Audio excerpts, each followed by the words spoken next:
Ah, Dante, any idea where that leftover cake from yesterday went? No idea, I mean, why would I know? I can't even eat. Darn, did Donkey already get her paws on him? Rodeo rubbed her tired eyes, muttered something about how we should have partied in her room instead, and stumbled to the back door.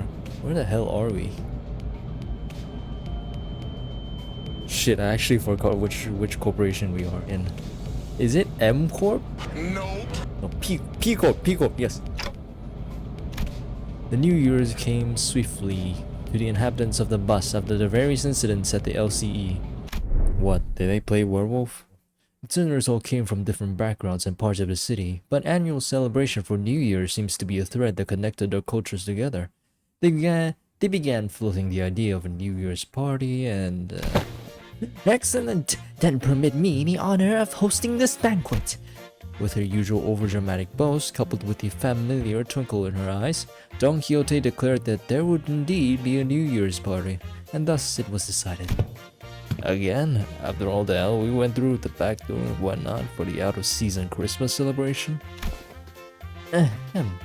Yet I must insist, for 'twas but an effort to decorate the bus. The intended quite divorced from the act of celebration. Don Quixote glanced at Sinclair, sheepishly scratching the back of her head. Huh? Oh, don't worry about me, really.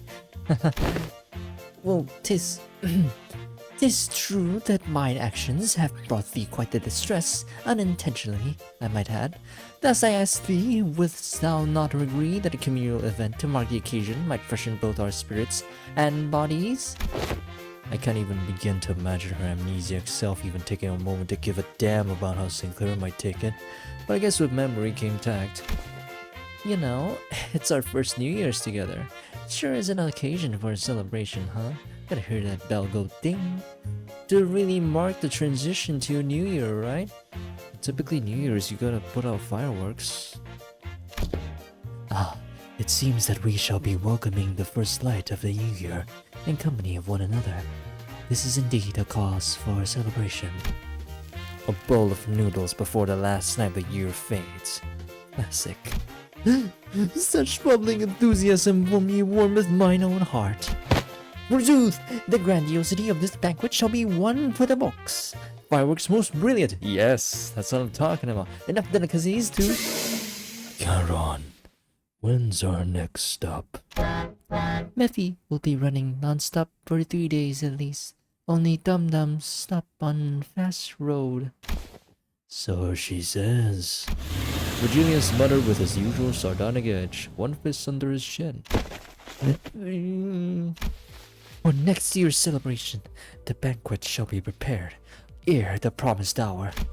Don Quixote's idea of a grand banquet depressingly fizzled into nothingness, but Rogia brought out the cakes and cookies she'd stashed in her room, so we could at least hold a small celebration for the New Year's together. Dude, her room's like... it's like a cell. After that, we all stayed up together, watched the New Year's first sunrise briefly paint the city in gold, then retired to sleep. Oh come on, where's the CG? Oh, wow. When everyone woke up rubbing their tired eyes, the world outside the bus had completely transformed. The world turned upside down. Wasn't Korean. Anyways, damn, they live in a box. There was a behemoth of a structure, bizarre in its presence, and its walls seemingly made of gargantuan steel plates. Oh, this is where nocturnal sweeping takes place. H-Corp? The sinners began to voice their surprise, appropriately so, as what came into view was different from any of the nests we passed on by our journey thus far. Is that massive structure all one building? Dude, this is Hong Kong. What the unless the whole thing's a nest, then where the hell's the back streets? I was betting enough to cover H-Corp's territory and then some. Well, there he goes again, asking dumb questions without ever taking a peep at the guidebook. That's not the nest. That huge box you see over there? That's District 8. We call it Hong Yuan, the vast garden, here at H-Corp. The nest lies within the center of the structure, and the back streets without. So they squeeze the entire population of this district in there? They just not get a ray of sunlight all year round? Oh, well, at least they won't have to worry about the rain. Breathe, avail me aside as well. As the sinners began to gather one by one at the other side of the bus, stirred awake from their late night's rest, I felt my gaze, red gaze, drawn towards Hong Lu. I looked for signs of concerns or distress on his face, worried. It wasn't exactly something unique to Hong Lu, but the stories about his past home life we've heard throughout the year, whenever he felt like sharing them, were all consistently and terribly depressing. It's not such a bad place, would you actually try living here for a while? His lips ever so slightly curled upward into a kindly and relaxed smile, or making the same expression as ever. An expression that hasn't changed at all since our first meeting. Maybe it's just a cultural difference, kinda like how Hong Lu can be so nonchalant about things that should give most people pause. But... actually, no. I'm not helping anyone or anything by entertaining these thoughts. My job at this moment is to keep a close eye on Hong Lu, more so than usual. And if the time comes for me to help him as the manager, I'll give it my all. Ding! Besides, whoa, this thing's even bigger up close. Oh god, oh god. Barely, I carry no recollection of a structure so grand, even in past adventures of mine. If my efforts aren't enough, I know I can trust the sinners to lend me a hand. Hey, let me see too.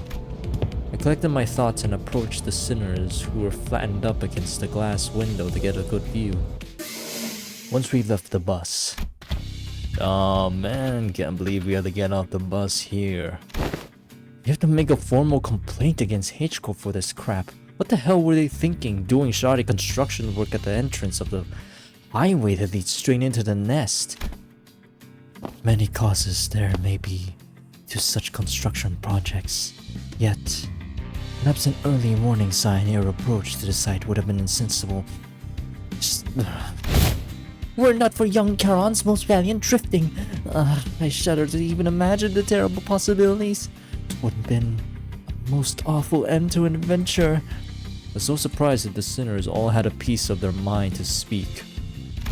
As we drove up to the entryway, we unexpectedly came across a mess of badly put together steel plates blocking our path in the middle of the road. Karen quickly spun the bus around, which meant that everyone ended up being thrown about like rag dolls. Oh, I know what this complex is called in the real world. I can't seem to get the name of it though. There's a love story about that. Okay, hold on. Yeah, it's in China. It's called Kowloon Walled City. Is that right? Good thing there was another road off the highway that leads into the city, right? I bet Charon would have tried to reverse gear all the way back to the last interchange. But looks like we'll be going through all these winding alleyways to get to the nest. It's so dark in here. Is it though? We were greeted by a dark street upon disembarking from the bus, illuminated only by faint strands of light. It was immediately obvious that we found ourselves in the back streets of H-Corp. Looked pretty impressive from the outside, but no different from the other back streets inside, eh? Yup, it's a familiar sight. Gotta say, it's getting real old. I ask thee, is the nest of this district shrouded in such darkness as well? No, these particular sites are limited to the back streets of District 8. The back streets of this district weren't very different from the other ones we visited in the past. People hurrying through the streets as though they were being chased by something. People scowling and glaring at the ground with some sickness or discomfort. Scenes all too common in every corner of the city. The same old, just another Tuesday. There was one thing about this place that stood out from the other districts, however. It kinda reminded me of the former G-Corp soldiers back at District 4. What? What do you mean? You mean those fellas? The growths on their flesh appeared too organic to be prosthetics. Some of them had odd protrusions or nodules bulging from their skin as well. No, Manager, but look, they haven't all mutated in the same pattern. Like, into an insectoid form, for example. Well, I guess I should commend you for not looking at them through a biased lens. You're observing the aftermath of District 8's distinctive method of treatment. Oh, so this is where your rumors about that bluish healing ointment came from, huh? Apparently they can cure any flesh wound after just one night dressed in bandages? It seems that certain misconceptions must be addressed. They are the variations of H-Corp's singularity, the bolus. I know, traditional Chinese medicine. The bolus? She is likely referring to medicines brewed and kneaded into ball-shaped pills. Correct. H-Corp, or the Hongyuan Bioengineering Group, mainly manufactures boluses that contain essences of treatment. The boluses may be taken orally, ground with water into a paste, and applied directly to the affected area, or dissolved in water, soaked into bandages and wrapped around the necessary area for treatment. Oh, I guess rumors transform as they travel. Oh, I see. I was just thinking how they do things back at the K-Corp. The focus of K-Corp's technology is the reversal or recovery of one's conditions. Returning to your original state is the key word in a treatment. It is no rare sight to find unique techniques and technology developed independently by the inhabitants of the backstreets of District 8 using the manufactured boluses. The treatments are not individually customized for each patient. Instead, their focus is on selecting the appropriate technique from a myriad of choices to address the deficiencies in their statuses. Perhaps one could choose the words transformation or evolution as a more illustrative descriptor for their method of treatment. So that's what counts as treated?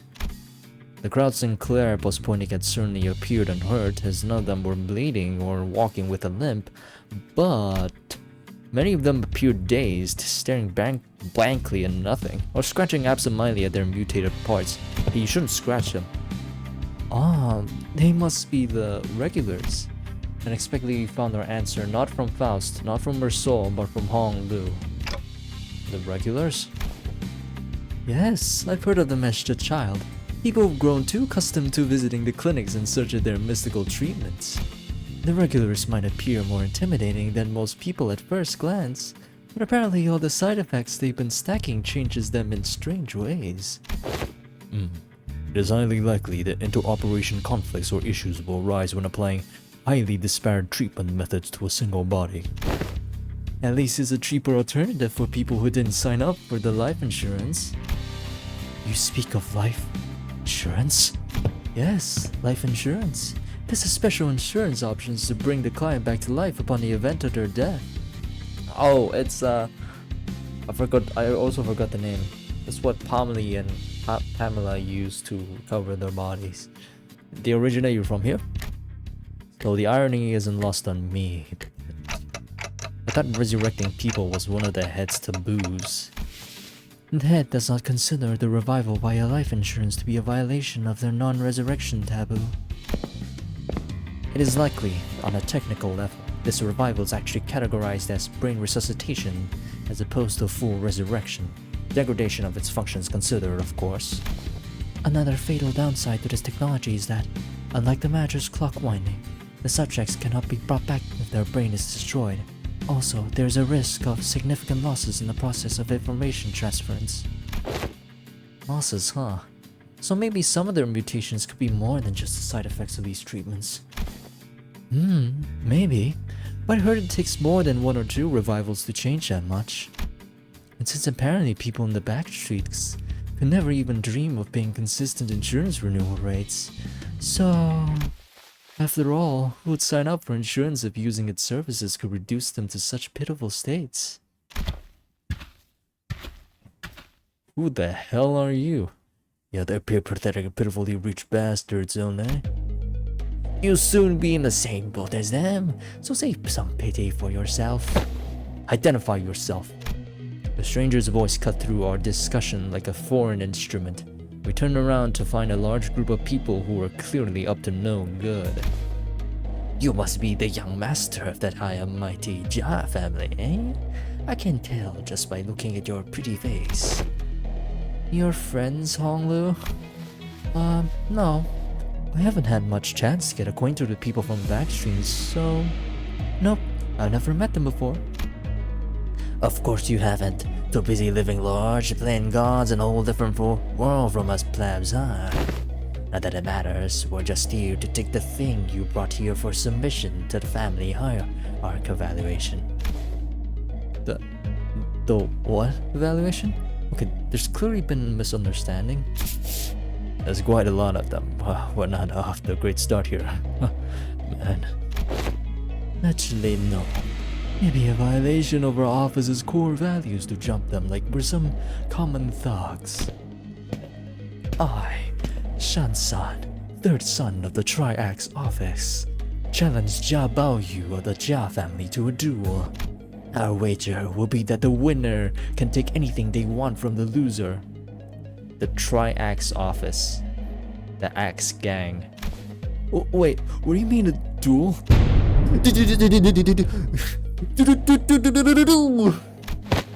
I've heard tale that duels of the honorable fixers of the Sync Association Eastern Branch announced their intent to duel by stating their affiliation and name instead of casting their gauntlets. And the pamphlet that young Ishmael had presented before me earlier presented the truth that the Triax office is indeed an office of the East, though they are indeed of a lesser quality. It is a true, genuine, accurate declaration of a duel that we hold. That took a lot of air out of me. So? It's just a fancy way of saying one me, let's go, innit? This guy doesn't look too tough. What do you think, boss? Agreed. This individual does not seem to possess any particular exception or skill that may pose difficulties for Hong Lu. I think it's going to be okay. I'll be back in a minute, Dante. You sure this is okay? I don't think you're going to lose against him, but... You know, just in case... No worries. I have some childhood experience with duels myself. I've done about 10 of them, I think. So the rich boy's dabbled some duels, has he? I think you must understand. I meant to say that I've done about 10 of them a day. But grandmother sometimes let me skip them, so it might have been slightly fewer than that on some days. What? I, Hong Lu of Limbus Company. No. I, Baoyu of the Jia family. Accept this too. Hong Lu stepped forward confidently as the opponent was processing what he'd just heard. For a moment, Hong Lu stood there in a stance that did not express even a hint of aggression, before curiously cocking his head to the side. Sorry. Are we waiting for something? Oh, so I always let the opponent get the first two moves in duels. Please, don't hesitate. Let me? You little... Your cocky pride shall be your downfall. The man who introduced himself as Shan-san leaped toward Hong Lu. After about a minute. How's this happening? Like Shan-san was throwing punches and swings with boiling hot passion, Hong Lu was effortlessly gliding between his opponent's strikes like he was out on a picnic. As though this was but a leisurely stroll through a garden. Whenever Shan-san threw a powerful punch, Hong Lu redirected to the side with ease, the fist only grazing his clothes. You were mesmerized by the feathery light movements of his hands and feet that effortlessly glided through the air, until after one blink and you miss a moment, you realized that Shan-san was already face down on the ground, defeated. Oh? Young Hong Lu, hast thou been concealing thy full strength in our presence? Oh no, I wouldn't say that. I always put my all into every fight. Yet to defeat this foe so soundly, to dance with such grace between his strikes was as though we're dueling someone whose skill may only measure against a child's. But most of our fights happen in environments with a lot of variables, and we usually fight against enemies with all kinds of unexpected weapons and powers. You read him. Already familiar with that fool's moves? Oh yes, one of my B-Wu instructors used similar techniques as this gentleman here. Practice makes perfect and perfection makes an expert, right? Right, but I'm not sure if that's entirely relevant here. Well, anyways, it looks to me he's only kicked your behind in this duel. That's true, why don't you? And preferably not do the thing I think you're about to do. This duel wasn't overseen by a notary office anyway. Our employer's not gonna let this failure slide if we just leave. Don't just sit there. Move your asses and jump up. Pathetic. I can kinda see how we're becoming experts at getting jumped. With the bitter cry of the defeated, his gang rushed towards us. Nice music. Deceitful Triax Office Fixer, level 45. All that? 겨우 이 정도야?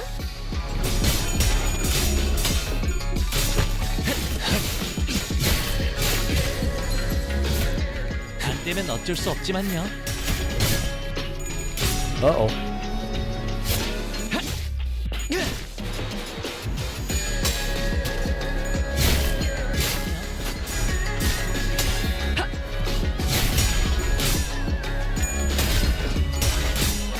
Oh man, you really rolled that high. 야! 타! 핫!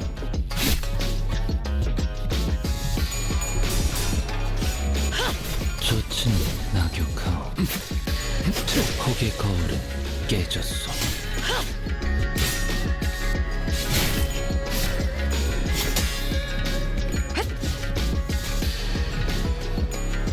해냈어요.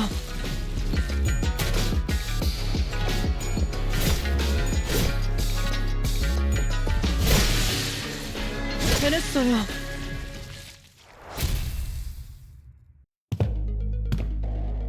The fact that we're killing them doesn't feel right to me. I don't think it will ever feel right to me. This really isn't a great start, fellas. It's never easy, is it? Hey, at least we got a nice warm-up. It wasn't all bad. I don't know, this seems much more serious than our usual street brawls. Ishmael's right. They weren't your everyday thugs who pick fights with random people for no good reason. They're in an office, actually.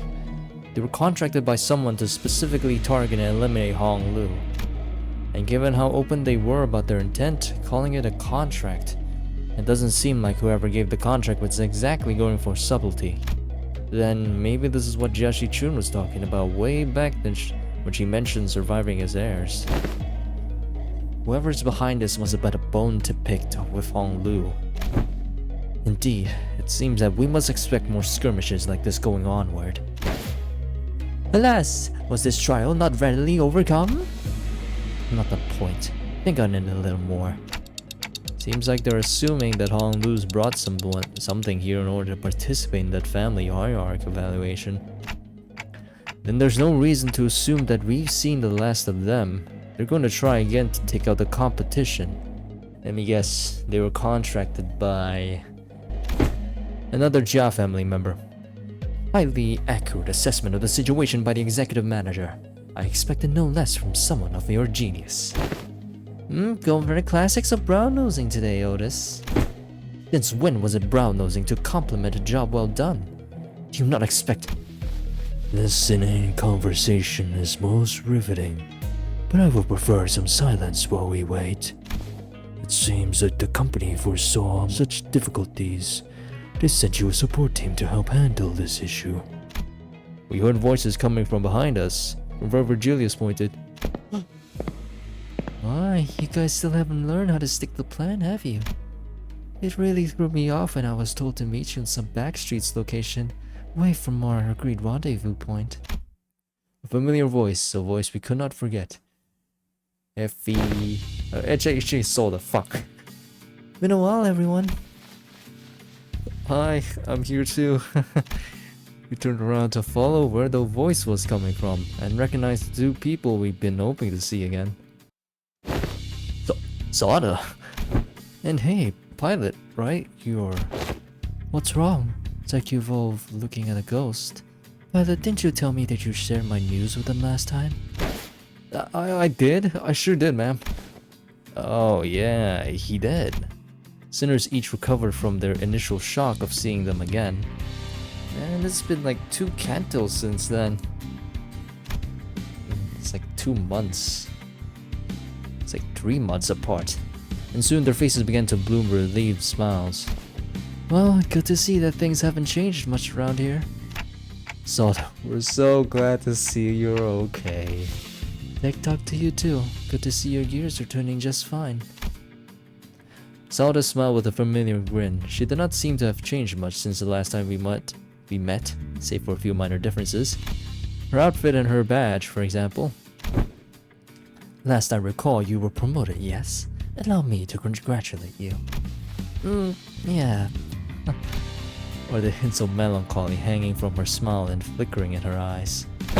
Hey! I'm merely congratulating her on her promotion and offering a recognition of her excellent accomplishments. I don't see what your problem is here. But we all know the meaning that promotion carries. Indeed, and it is very profound. After all, what meaning is there to a promotion attained without spilling some blood? You bitch.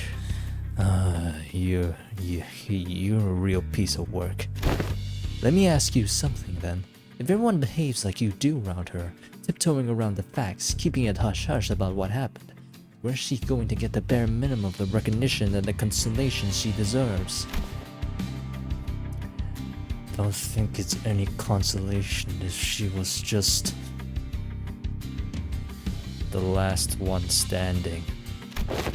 Hush-hush would have been nice. I've even overheard some of them whisper that I let my partner die just so I can snag a promotion. So in that regard, I appreciate that, Otis. If we're being technical, I did die. Except my brain was intact. Not even K-Corp's regenerative ampules could have revived me if it wasn't. Then, did Effie also... Apparently they went right for Effie's head when they stabbed him with prosthetic. According to the coroner's autopsy... K-Corp ampules, life insurance, neither of them can revive someone with a damaged brain. It is what it is. Anyways, that's not duel, not depressing stuff. We're here for work. Let's get some work done. So let's talk about work, okay, pilot? Yes, ma'am. Well, let's see here. Coincidentally, I happen to make friends with a fellow who is tied to the Jia family, so I brought them over. Hey, is that everything? Yes, sir. Briefing over. This is everyone's reeling in stunned silence at the least informative, least helpful briefing we've ever had that's a pleasure of sitting through. I mean, he can explain more who this guy is. Ishmael was the first to catch herself. She looked up at Sada. Sada, can we rely on you for some elaboration here? The briefing was a good demonstration of the necessity of educating those 5 W's and 1 H principle. Looks like we have a lot to discuss once you get back, pilot. Did I do something wrong? Shh, pilot buddy, just stop. You're digging yourself a deeper hole with every word. Gregor quickly leaned in to warn Pilot, but it was likely too late. A noticeable crease had already formed between Zalda's brow. Prior to commencing this high-priority operation, it was necessary for us to find individuals with connections to H-Corp. So we, as the preliminary observation unit, were put to the task, and we managed to establish a connection with an individual. Oh, someone from my family? No, we tried, but your family proved to be rather difficult nut to crack. However, as we were wasting our precious time with all of our leads, Pilot pursued an unconventional method to establish this connection. I really didn't hold back on compliments then. This is how you... Our collaborator is a former employee of the Chia family. After leaving the family, he now runs a lodging business. Then it is likely that he's far removed from family politics. Less motivation for him to attack us due to conflicting interests. Yes, and according to Pilot's report, he still regards the Jia family positively. How can I not, considering the blessings they have given me? An unfamiliar voice went into the conversation, as though to continue Soda's explanations. I humbly present myself to the fellowship of young Master Bao Yu. Please, call me Qingtao. He greeted us in the most polite fashion before bringing his hands together in an odd motion. Why is he doing that? Oh, is this how people greet each other here? Yep, it's called the Baoquan gesture, bringing fist to palm together to express respect and peace toward the receiver. This asshole thinks we're martial artists. Just wrap your hands around your fists, little bro. Aha! Knights greet one another by shaking their hands for a self-same purpose. Forsooth, thou art indeed one possessed of a chivalrous spirit. Ah, indeed. Much should I worry about the qualities of people young master has surrounded himself with, but I see that he is in company of those wise in the ways of the West. I prostrate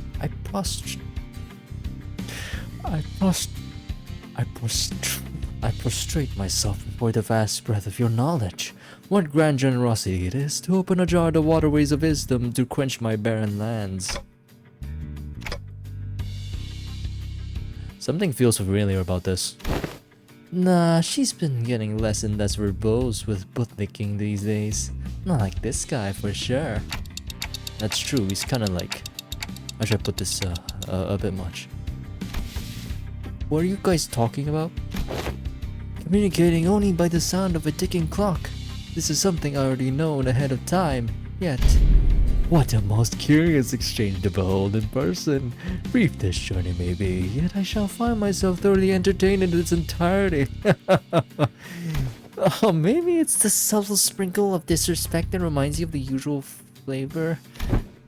Wait, is this about me? You dare! Is all that bootlicking she did supposed to be a source of pride for her or something? Hordes shook her head with pure distaste and strolled towards me. We are nothing alike, executive manager.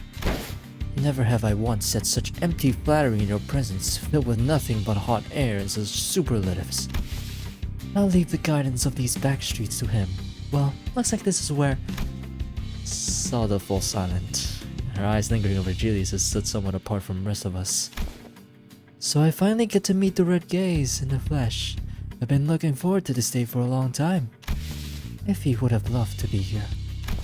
Oh, manager. Rogelia seems to sense her lingering gaze and walk towards us after nodding slightly in our direction.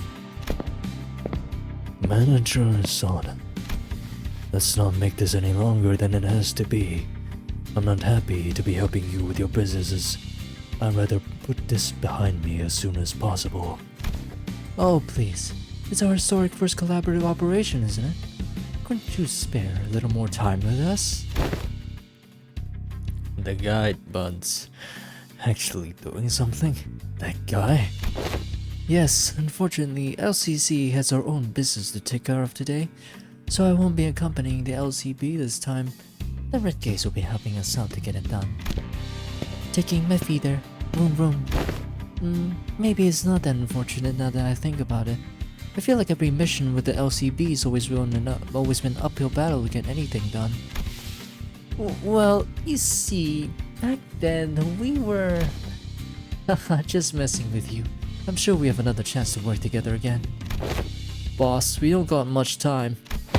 Wait, before you go, I think you owe us some explanation, Virgilius. I will leave the details to Miss Faust. I am quite busy. Very well.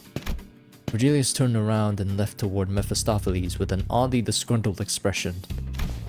He'd rather sleep. Well then, I'll see you around. Next time I'll show y'all. I'll show you that I can carry my own weight. You know, oh boy, the last time we met I really was so darn pathetic. Find it? Competence is showing through action, not words. Sada and Python gave us a light nod before following Virgilius. Some sinners opened their mouths to speak, hesitated, then closed them again. We let them go without a word. Perhaps we didn't know what we could say to not make this an awkward farewell. Very well. Please, this way. Or maybe we were simply mindful of this guy who was responsible for the quality of our stay. I'm not singing that shit. When far one comes, betwixt the burnt door shall a star fall astray. Are you sure we're going the right way? I don't like the sound of these weird songs. The main streets are most likely teeming with those seeking to bring harm to the young master. we must venture an alternative path. You know, you look pretty young to be owning a lodging business. And like he said, there weren't any skirmishes once he made it deeper into dark alleyways. A lack of foot traffic would normally be pretty unsettling. I guess that's what we needed at this moment. As for the song, it's a song that's become rather popular in Backstreet in the recent months. The lyrics are pretty ominous for a popular song. It is a song that spread through word of mouth. It sings about the decimated Kong family. This is not the place to discuss such matters. I was sure to tell in a more appropriate setting later, should we come across it. Didn't know there was a song like that. Is this the first time you've heard of it too, Honglu? He's a posh kid from a posh family. I don't think he's ever set his precious feet in the back streets. So it's no wonder he's never heard anything like it. I have been to the back streets before, but Heathcliff isn't wrong. I did spend most of my time in my room. That is precisely because you were the most treasured one of them all, young master. Much like how the jade of the greatest worth is to be cherished, prized, and hidden in the deepest depths of one's coffers when none shall reach. I'm like him? To a lesser degree, particularly as of late. So that guy used to work for Jia family, huh? Does working for the Jia family meant you have to be a suck-up? Do you know him, Honglu? Young master? Is there something on my face? Ah! Honglu stopped himself as though a thought flashed in his head, and glanced quietly in my direction. Then, it's nothing. Shall we continue walking down this road? Indeed, humble as I may be, I am very well versed in the roads in this area. Honglu shook his head at me as he casually changed the subject. It was as though he was trying to hide something we know from Qingdao. Should we be suspicious or something? He is a collaborator, but only a temporary one. A degree of caution would be advisable.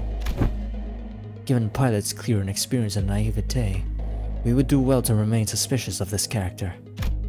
Thus an Otis approached me as Honglu was nodding along and chatting amicably with our guide.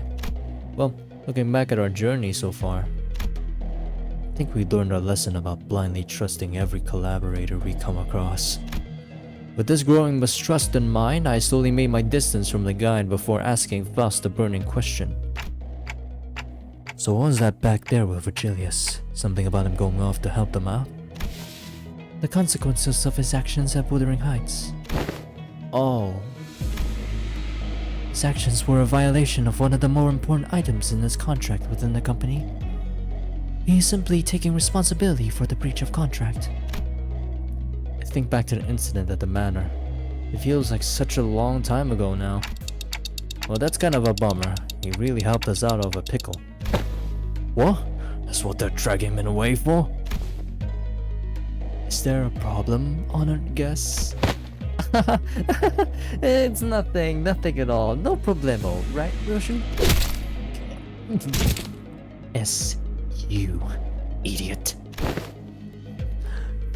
Marceau, can you carry Heath for a little bit? He's dead tired. It will be done.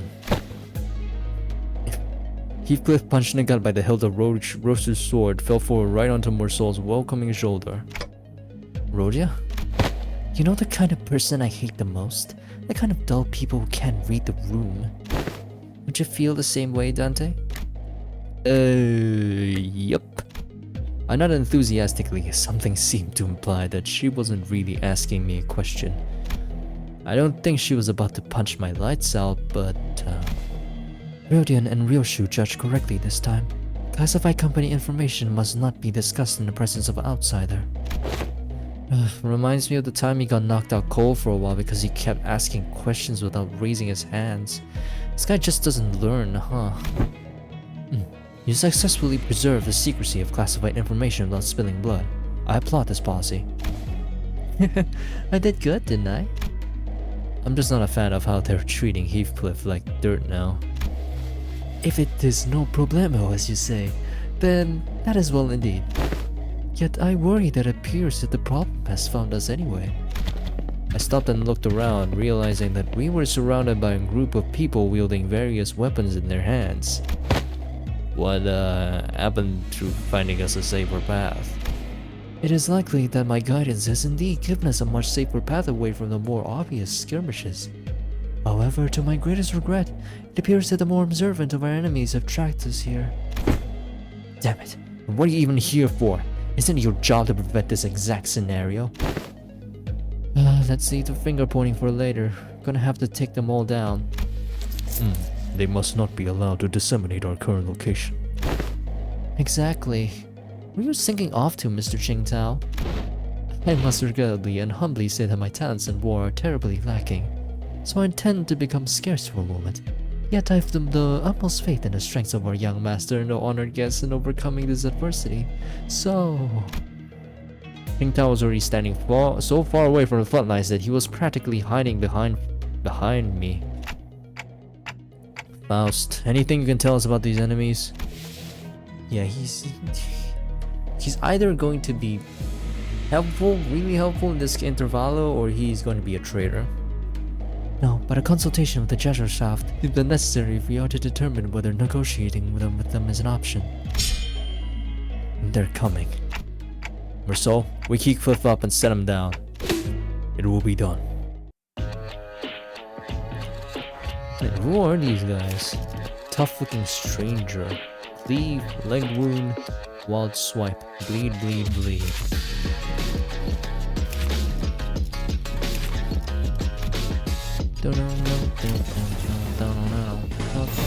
예술이 뭔지 보여주지.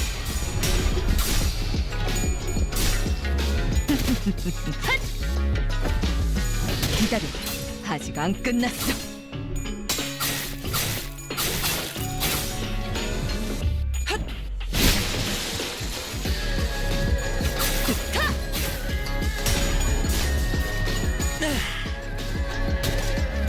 기다려, 아직 안 끝났어.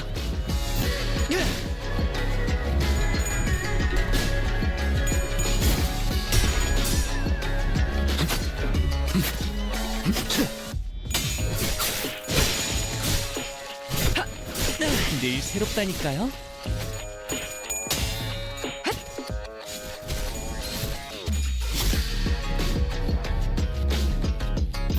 예술이 뭔지 보여주지. 아름답진 않네. 늘 새롭다니까요. 순조로운 전략입니다. 좋은 전략입니다. Hostiles in the immediate vicinity have all been eliminated. Our collaborator, who had been hiding far from the battle, quickly ran up to our sides as soon as the fight ended. What a coward. Are you unhurt, young master? Yup, I'm totally fine. Of course, our honored guest's martial skills were all exceptionally brilliant. But, young master, your light was the brightest even among the incandescent. This humble servant could not hold back his tears at the wondrous sight to witness such excellent martial arts from none other than the young master himself. What an unexpected surprise! Don't the children of the Jia family undergo all kinds of strict training regimens from childhood? It was simply my assumption that young master had ceased his trainings once he departed the family. Anyways, why do you think they tracked us down anyway?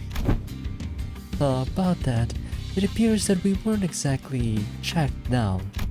Perhaps it may be that the ilk lurking in these parts of back streets recognized the young master's venerable countenance. I don't think my face is that well known. The family hierarch evaluations are nigh. Every soul living in Hongyuan must know the face of the young master who is loved by every elder in the family. It must be that they are under the assumption that you are carrying something of great value. Family hierarch, huh? Didn't Jiashi Chun say something about heirs back then? They all assumed wrong then. I didn't bring anything precious that the elders might be looking for. Unless you're just talking about my eye, then young master even now. I just couldn't care less about it, that's all. Besides, many of my siblings are much better fit to be the family hierarch than I am. Well, that is indeed a relief. A relief? Is it? Well, but of course, it is a highly dangerous endeavor to partake in the hierarch evaluations, so it is a great relief to know that young master is not putting himself in unnecessary danger. I guess that could be a relief, sort of. Now that we took them all down, shouldn't be any more in the way, right? Greg, can we not jinx ourselves for 1 second? Why are you laughing, Yoshu? Now I'm worried. Please do not concern yourselves any further. We will take a more clandestine path. We guarantee a safe and easy passage to our destination. I still have a hard time buying that. The lay of this place would constitute a perfect place to set up an ambush in most places. Yet you claim this to be the safer path? Yet I must ask you to place your faith in this humble servant, for Hongyuan is not like most places. Fine. For now. Oda shut her eyes for a moment out of retorts, then turned to look at Ishmael. Character development's coming in early. Hey, Ishmael, you must have a pamphlet of this place handy, don't you? No way. You're actually going to read it? Well, why else would I ask? No, I mean, how could I not be caught off guard after almost a whole year of getting brushed off by everyone every time I plead with them to read the damn pamphlets? Like hell, and no one thinks it. We'll find my own intel if you're just going to ramble on and on with your grievances. Oh, okay, fine. Here it is. Otis opened the pamphlet and began intently glaring at its text, as though she didn't want to miss even the smallest detail and information there. Suspicion clear on her knitted brows. We were on a desperate run, all the while fighting off hordes upon hordes of enemies. Boy, what happened to the safe and easy passage? Explain this short. It appears that the young master's radiant countenance was made known. Thought we were finding a more clandestine passage. How come we're getting jumped by even more enemies? As I have said, the young master's radiant... At least try to give a little variation to your excuses. I cannot so easily say that he is being untruthful given the disjointed legions of enemies attacking us. Otis played with the pamphlet in her hand, clearly frustrated but unable to establish anything concrete. Were people without a clear allegiance to attack a member of the Jia family? Looks like everyone in the backstreets has been getting pretty plucky while I was away. Back then, I couldn't even catch a glimpse of their faces. They'll be all on their hands and knees whenever we walked past. Ah, what a wonderful change. What a wonderful day. Shove that wonderful change up your arse, you bloody loon. How much longer till we get there? My Kezhan is near. Calm your worries. Our guide seems oddly calmer now than he did at the beginning of this journey. This bastard traitor purposely leading us to more enemies? Do you really get numb to all the violence that fast, or? Speaking of which, what's a Kezhan? It is a term commonly used to refer to taverns, inns, or equivalent places of lodging in this region. Lodging, huh? Like a hotel? It's gotta be pretty fancy then, huh? They serve like complimentary snacks and drinks like the warp train? Not sure about that, but it seems like Kezhans also serve alcohol and food alongside the lodging services. Maybe we can get a meal in there. And hopefully it won't be attacked there like this. Residential non-aggression taboo. Any mutual acts of violence inside a residential building is, within this particular area in Flong Hongyuan, taboo. Taboo. We may rest easy within then. I saw Faust's eyebrows slightly twitch, as though she had just heard the most ridiculous thing, but I guess I'll ask her about it later. Man, if it's for some kind of family hierarch or family hand selection contest, why couldn't they save all this fighting until then? Because it will be too late. Huh? Late? How? Every hierarch candidate must have brought incredibly precious treasures with them. It would be nice if they believed that their own treasure is the most precious of them all. But everyone's going to try to take each other's just to be sure, I see. Just in case someone else brought something even better than her own. And might as well kill them too for the sake of convenience. Is that how the folks in your family think? What kind of line of thinking is that? But other families didn't seem too different from mine. Damn. Deepest apologies for intruding upon this most enthralling conversation. We may be inviting even further trouble by dallying here. With that, the guide pulled us out to watch the check of time. It will be nighttime soon. A bit of time to talk about stuff. How's your day? Was it good? Was it bad? Regardless, Canto 8 is approaching. In like, when this video comes on, it's like within 24 hours. I'm so cooked. How's your mirror dungeon achievements going? I'm almost finished with only 3 normal runs left and requiring sharding a Kurokumo ID. Don't need to worry about that till the next mirror dungeon though. My pulls weren't lucky either. I lost the gamble between Indican Trio Rodion and Arkor Pong Lu. Man, Arkor Pong Lu. He's so different from the usual Hong Lu ID. I mean, he exudes such stress. Power. I respect the power. I can safely say that. I still have to do Railway 5 and then beat the Parade Princess and Meaningless Wrath properly. All before Canto 8 comes out. Stress.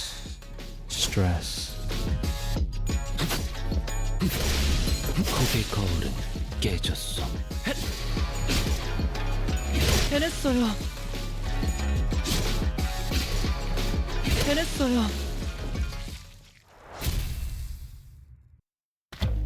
Now here we are. Is this the place? After running through alleyway after turning corner after corner, we finally came across the sight of several small buildings tightly built next to one another. The center of them was a building lit with red lamps adorned with a doorplate with complicated looking letters scribbled over it. Can you guys read that? This is shoddier than I expected. Hey, isn't this place a bit too trashy to house your precious young master?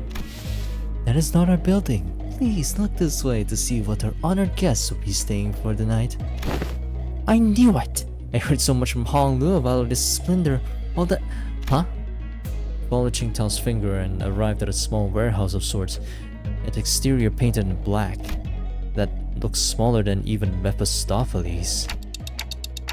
Can we all even fit in there? Hey, that place looks trashy as heck even for us. Let alone your young master.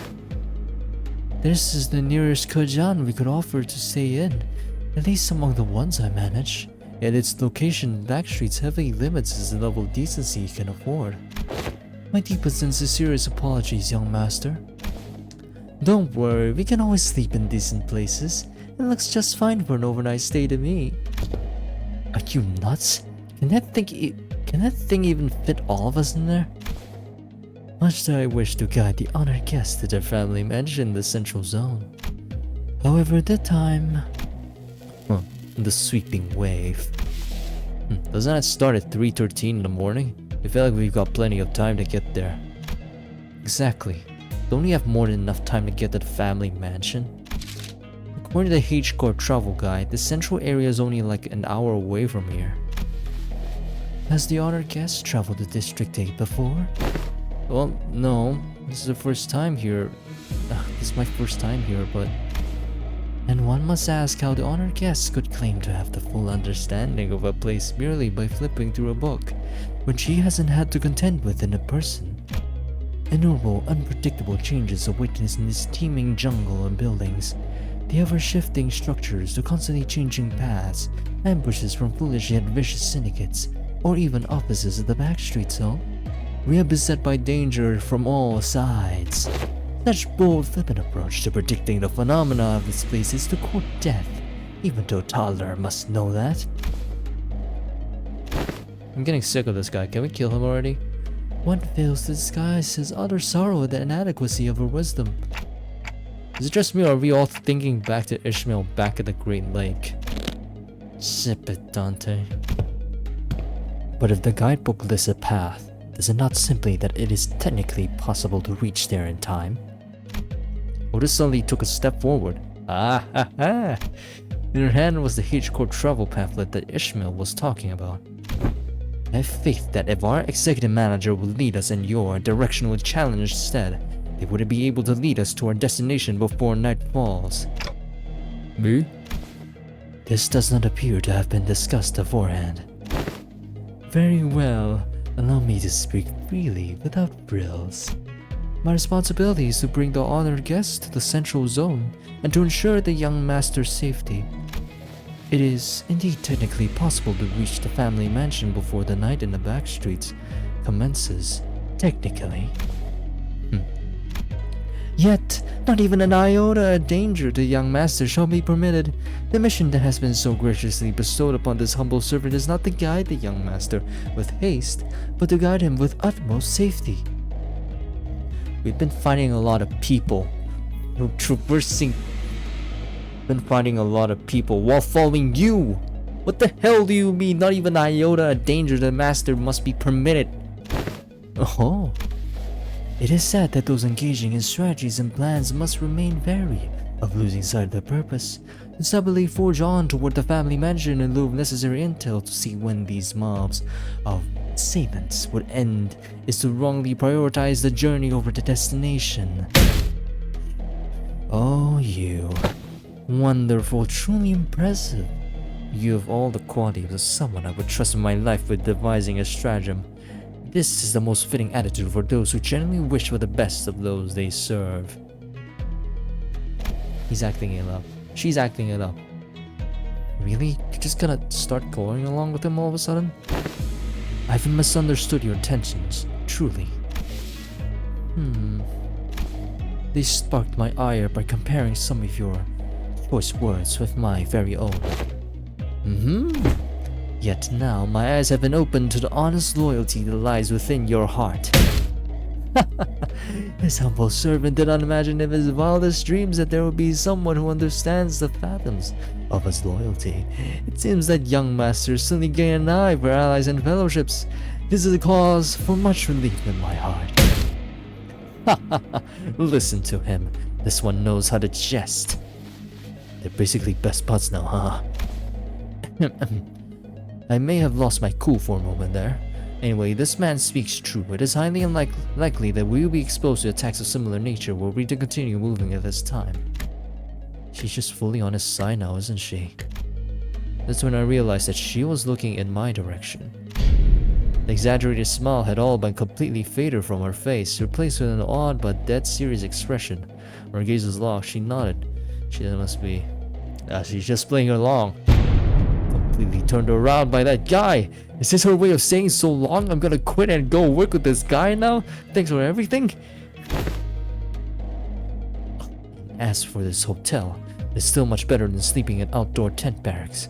We should be able to relieve ourselves of some fatigue here before moving on. Did you not earlier insist on continuing our search for a better accommodation with the greatest behemoths, Miss Otis? Yeah, whatever. We get your point. Let's go inside. Phew, my humblest self can only behold your generous acceptance of this insufficient lodging with deepest gratitude. After all that serious talk, the man seemed oddly relieved to hear our decision as he brought his fist and palm together. Architecture of today mustn't be judged with such haste merely by an observation of their exterior. The interior may hold aught to be surprised of. Worry not. If Rodion surrendered, wouldn't that be nice? We made our way into the building. Oh, this place actually ain't so bad. It's clean in here. This place presents a rather classical aesthetic. Landscape paintings lining the walls give off a rather sophisticated mood. And it's much more spacious inside than it looks from the outside. You used some kind of space expansion technology in here too? No, it seems that the building only appeared small due to the density of structures and proximity. Well, the door is now open. Should my presence be required, I shall be in the small shed next to this building. Please do converse freely. This place is not that bad. You have couches there, couches on the back. There's 2 doors. Actually, there's multiple rooms here. The man smiled awkwardly and quietly excused himself as excitement among the sinners began to grow. Meanwhile, Honglu stood a fair distance from the guy and quietly watching his face as he left. His expression was enigmatic as he were gazing upon the clouds, the flowers, or even the wind. Yet there was no light in those eyes. It was as if they beheld a storm cloud, a desolate field of wilted flowers, the howling destructive gale. Dude, what are you doing, Dante? You suspect something, Honglu? So I decide to ask. Not yet, I don't think. No thoughts. Huh? Head empty. Not yet. So, big brother, something felt off to you too, huh? Oh, Shi-chun.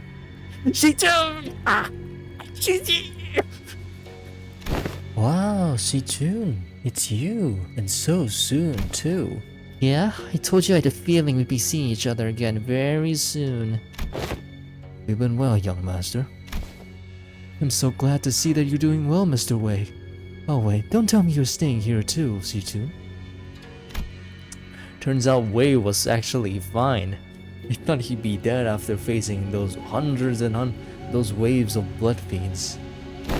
I ran into some kind of large-scale construction on my way back to the family mansion. Had to come in through the back streets.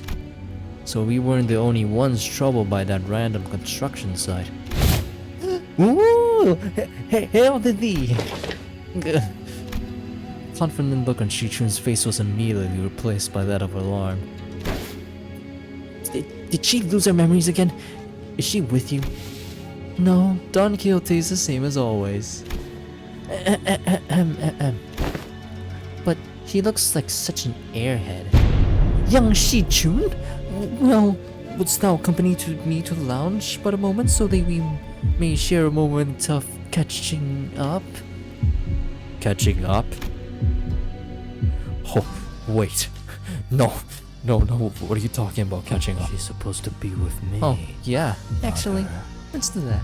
Hold on. What's going on? Shi-chun seemed to hesitate for a moment, staring into Don Quixote after hearing that her memories were intact, before walking right up to her. I like No the idea. way. Shall we? Shi-chun Wait, is- why don't you go and find a room to stay in while I talk some She's- things out with her?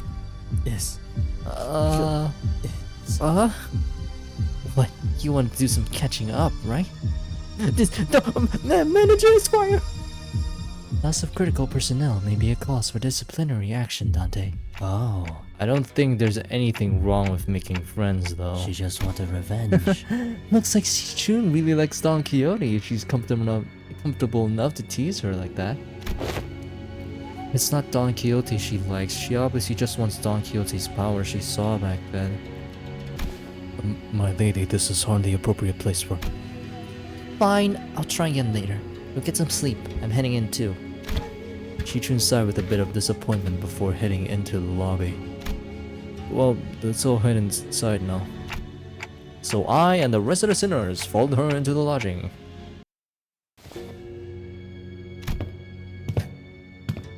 Nice table. Everyone was busy looking around and commenting on various things in our lodging, but Sinclair appeared to be the most anxious of them all. Sinclair?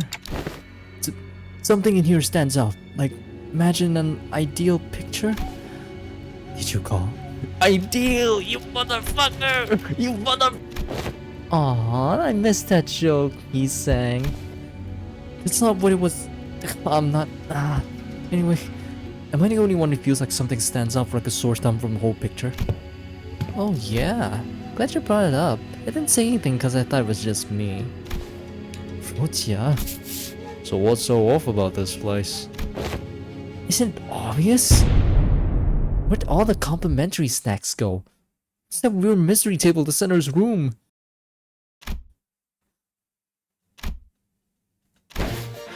Huh? That is kind of weird though. What's that table doing there? Its saturated colors are quite the pleasant sight to behold. So is it any better inside? What the hell is that hideous table? The kerfuffle sparked by the particularly unsightly piece of indoor furniture calmed somewhat once everyone's made it inside the building. It's so small. Of course, no one was able to discern the real purpose of that table yet. Every step on the floor leaves black residue on the shoes. Not only the floor, touching the walls leaves an unidentified black substance of one's fingers. Not to mention how the walls ripple in an odd fashion. What could possibly be the construction of this structure? Well, my guess is that the maintenance staff been slacking. Maybe, but was everything so neatly organized if that's the case? I've been to enough seedy establishments to tell when a place is gonna wall without tidy up. At least it appears that each room is furnished with a bed. Well, this is far from optimal. Executive Manager, we may be able to rest here. Huh, I guess they really didn't have the time to clean up. Jiashi Chun, the last person to walk in after having taken her time to examine the area outside the lobby, stared blankly around the room with an aghast expression. I'm not even sure what to say to this ridiculous negligence. And found her room after leaving a scathing remark. It ain't the first time we're sauntering right into some shady business, innit? Let's just cross that bridge when it comes to it, yeah? I guess. Anyone could tell there was something definitely wrong about that guy. Some sinners, including Heathcliff, had already slumped to the floor, vociferously. I've never heard of that word, expressing their desire to rest with a collective sigh of exhaustion. Well, it is pretty weird, but at least we have a roof over our heads. In that case, Dante, perhaps this may be a good time to announce today's close of business. I never made this announcement outside the bus before. Oh, right. I hereby confirm today's close of business for the sinners. Understood. Thank you, Kleiny.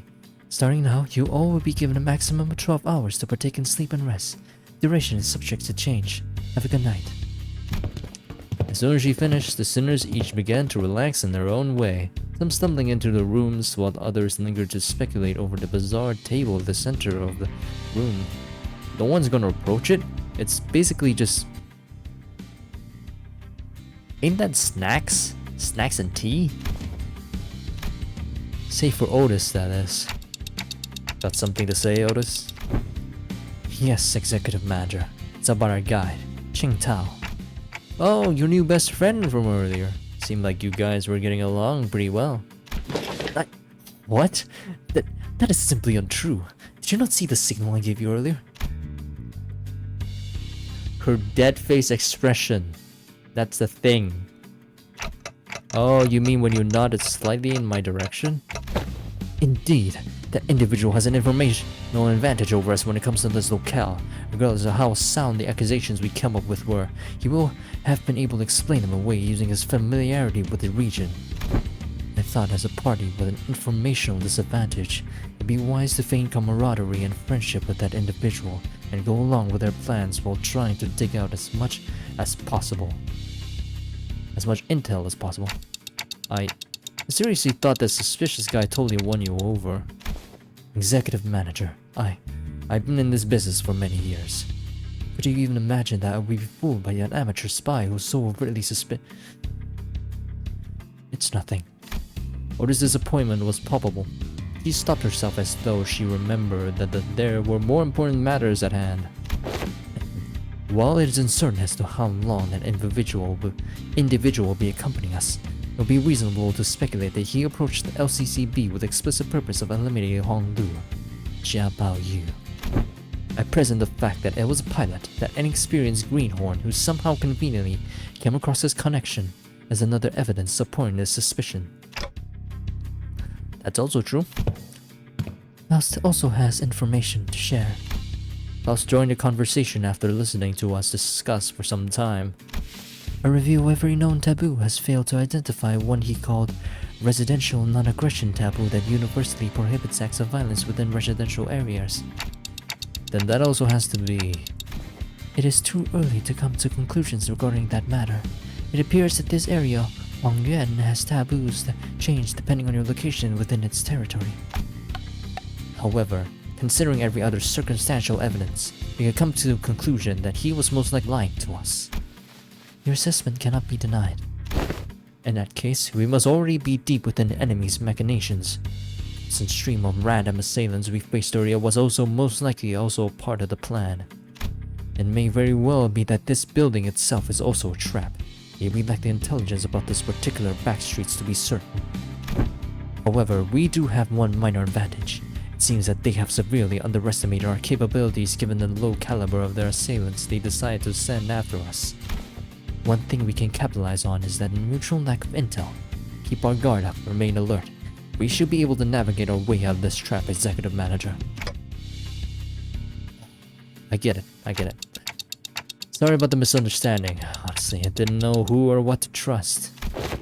Then I would appreciate it if you could trust me fully next time. It make me not dislike her less. Otis bowed politely and returned to her room. Alice and I chatted a little more about Qingtao and his plans. Our discussions ended without bearing much fruit. Witnessing? Witness what?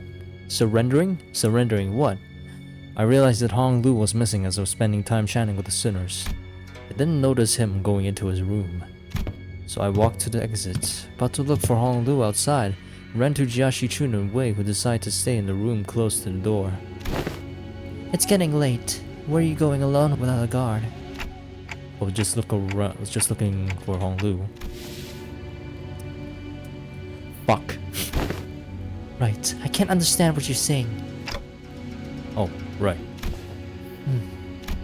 When it comes to conversing without the sinners, I find that there are two types of people.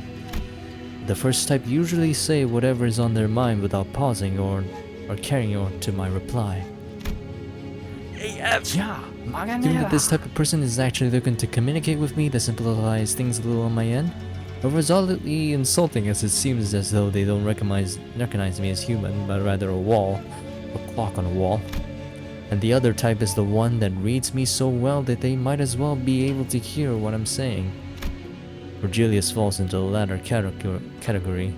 He recognizes the pitch of my tics and talks, reads my body language, or sometimes even claims to see my expressions, like how Don Quixote does. And Jiaxi Chun, who saw through me with that short exchange. Okay, let's see. Just looking to get some early morning air? Oh, Does your prosthetic head even have a respiratory function? Wouldn't have guessed from the way it looks. Did not belong in either category. No, not really. Just looking for your brother, because I haven't seen him in a while. You're shaking your head, so no. Are you looking for something to eat? She's a new one. The type that tries to figure out what I'm saying without asking for help. My lady, would it not be wise to wake or find someone that may be able to translate? They would have done that themselves if it were something important. I'm kind of curious though. What was that hand gesture you made when I first asked? You brought your index fingers up to your cheeks? Well, Honglu's always smiling. So I thought maybe I could simulate his smile to convey that I'm looking for him. Perhaps it was an effort to express cuteness or beauty. Oh, what? No, I was just trying to express a smiling face. This isn't going to be easy, isn't it? They're tick-tocking a lot more vigorously. Hey, I think you're onto something. This conversation was starting to veer into a completely unattended territory. After a bit of trial and error. I see. You're looking for my big brother, huh? Yes. It takes a very roundabout ways, but I was eventually able to get her to understand what I was trying to say. Well, if he's the one you're looking for, that's easy. You should be able to find him by the lounge back there. I thought he got very far from there, if he even left. But that's what you were trying so hard to communicate? Jiaxi Chun was strangely enough disappointed and dispirited by my reply. I did have something to tell you too, but never mind. I feel like the mood's been ruined. Let's talk about this another time. was curious, but it will also take ages for me to ask how she's feeling, so I not expressed my gratitude before heading out to the back door, and found Hong Lu gazing at the hazy scene out the opaque window. What are you doing here? People watching. There were some people stumbling through the streets outside. As I stared outside the window at the scene, Hong Lu seemed to sense what I was thinking and began. Are you worried for me, Dante? Well, yeah, it's your turn, Hong Lu. It really is. I'm back at H Corp and everyone's talking about the family hierarch selection. But you don't have to worry about me at all. Because I did not wish for anything from Limbus Company. Really? I'm not like Yi Sang. I'm not hiding my true feelings. No one gave me a wonderful promise like they would help me recover my torn and broken wings. I joined only to have some new experience. That's all. But we do know that something's definitely going to happen. Whatever it might be. Something that will shake you to your very core, even if you didn't wish for anything. Going through something like that could. Probably, yes, but it's okay. I'm used to being led by the will of others anyway. No matter what happens here, I can't do this like everyone else. Because that's how it's always been. Whatever happens to me or to those around me, I only... Loud boisterous bells suddenly cut Hong Lu off even before he could finish his sentence. Oi, let go of me! Just listen to the sort talking on, tell me not supposed to get mad at that. Dang it, lower your voice. What are you guys doing back there? Gregor and Heathcliff, who were most likely hiding behind the entrance door, tumbled into view. I knew I shouldn't have come here with this guy. Could you be patient for even a few minutes before bursting out of here? How long have you been... listening? From the very start, of course. I thought you was finally making some sense at first. What was that? You're used to following others' will. I didn't mean to irk you, Heathcliff. Only telling the truth. Bloody hell, I'm about to burst a whistle. Oi, buggy bloke. Am I supposed to practice patience after listening to that drivel? Think I'm practicing plenty of patience despite you calling me buggy bloke out of nowhere. So, yeah, you are. Oh, that's not what I need some silence. Anyway, sorry about listening in, fellas. Don't you in on some big secret if you let this one slide, though? What's the secret? Gregor rubbed his arm awkwardly as I stared at him in silence, then pointed at a pillar in an exaggerated motion. Guess who's hiding behind that pillar, Venerable One? That two familiar figures stumbled out into view from behind the pillar. How could you betray us like that, Gregor? BWAHA. Bad, weak, and highly annoying. Good night, snooze fest, she says. Huh? Did I get that wrong? I never said G and S. Didn't you get an FU? Raju looked at Sinclair with some interest before slicing open the ceiling above the entrance. With an uncharacteristically wet noise or something cutting through a wall, a black ink-like substance dripped onto the floor, followed by Roja's and Otis's crashing down after it. GTFO. What? Didn't realize I'd garnered such an audience from my story. Executive Manager. The sole reason I followed you out here was for the sole purpose of protection, as I was concerned for your safety. I'm not like the others who have followed you merely to sate their curiosities. Me? I was just bored. Then shall we continue the conversation, Dante? Everyone back to your rooms now! After that little kerfuffle, just as everyone was scattering to their rooms, Hordes suddenly began to vehemently oppose leaving me all alone on my own. Are you absolutely certain, Executive Manager? What, you want to sleep with me? Seriously, don't worry about it. I usually took the night watch on the bus anyway. That is true. However, we are currently in an uncharted territory for our team. We do not have much experience sleeping at a place where our safety isn't an absolute guarantee. Hey, we're literally right next door to them. It'll take like less than 5 seconds for us to come here when something happens. Do you not know that every second matters in emergencies? Now, but push to the camp and let's get you out of here. An oddly familiar sequence of events and words played out, and they eventually left my room, gently closing the door behind them. Finally, some peace and quiet. Sit in the corner of the bed, surrounded by silence, and allow my shoulders to slump for once. I don't need to sleep like the sinners do, but the fatigue doesn't go away on its own. I needed some time to relax and empty my thoughts every once in a while. Well, I've gotten somewhat used to the pain. It still hurts like hell when I rewind a sinner's time. And the longer this journey got, the more frequent and severe the sinner's injuries became. It did get stronger, that's for sure, but so did our enemies. Which means that my clock is always turning and turning and turning without a moment of rest. So I think of the star.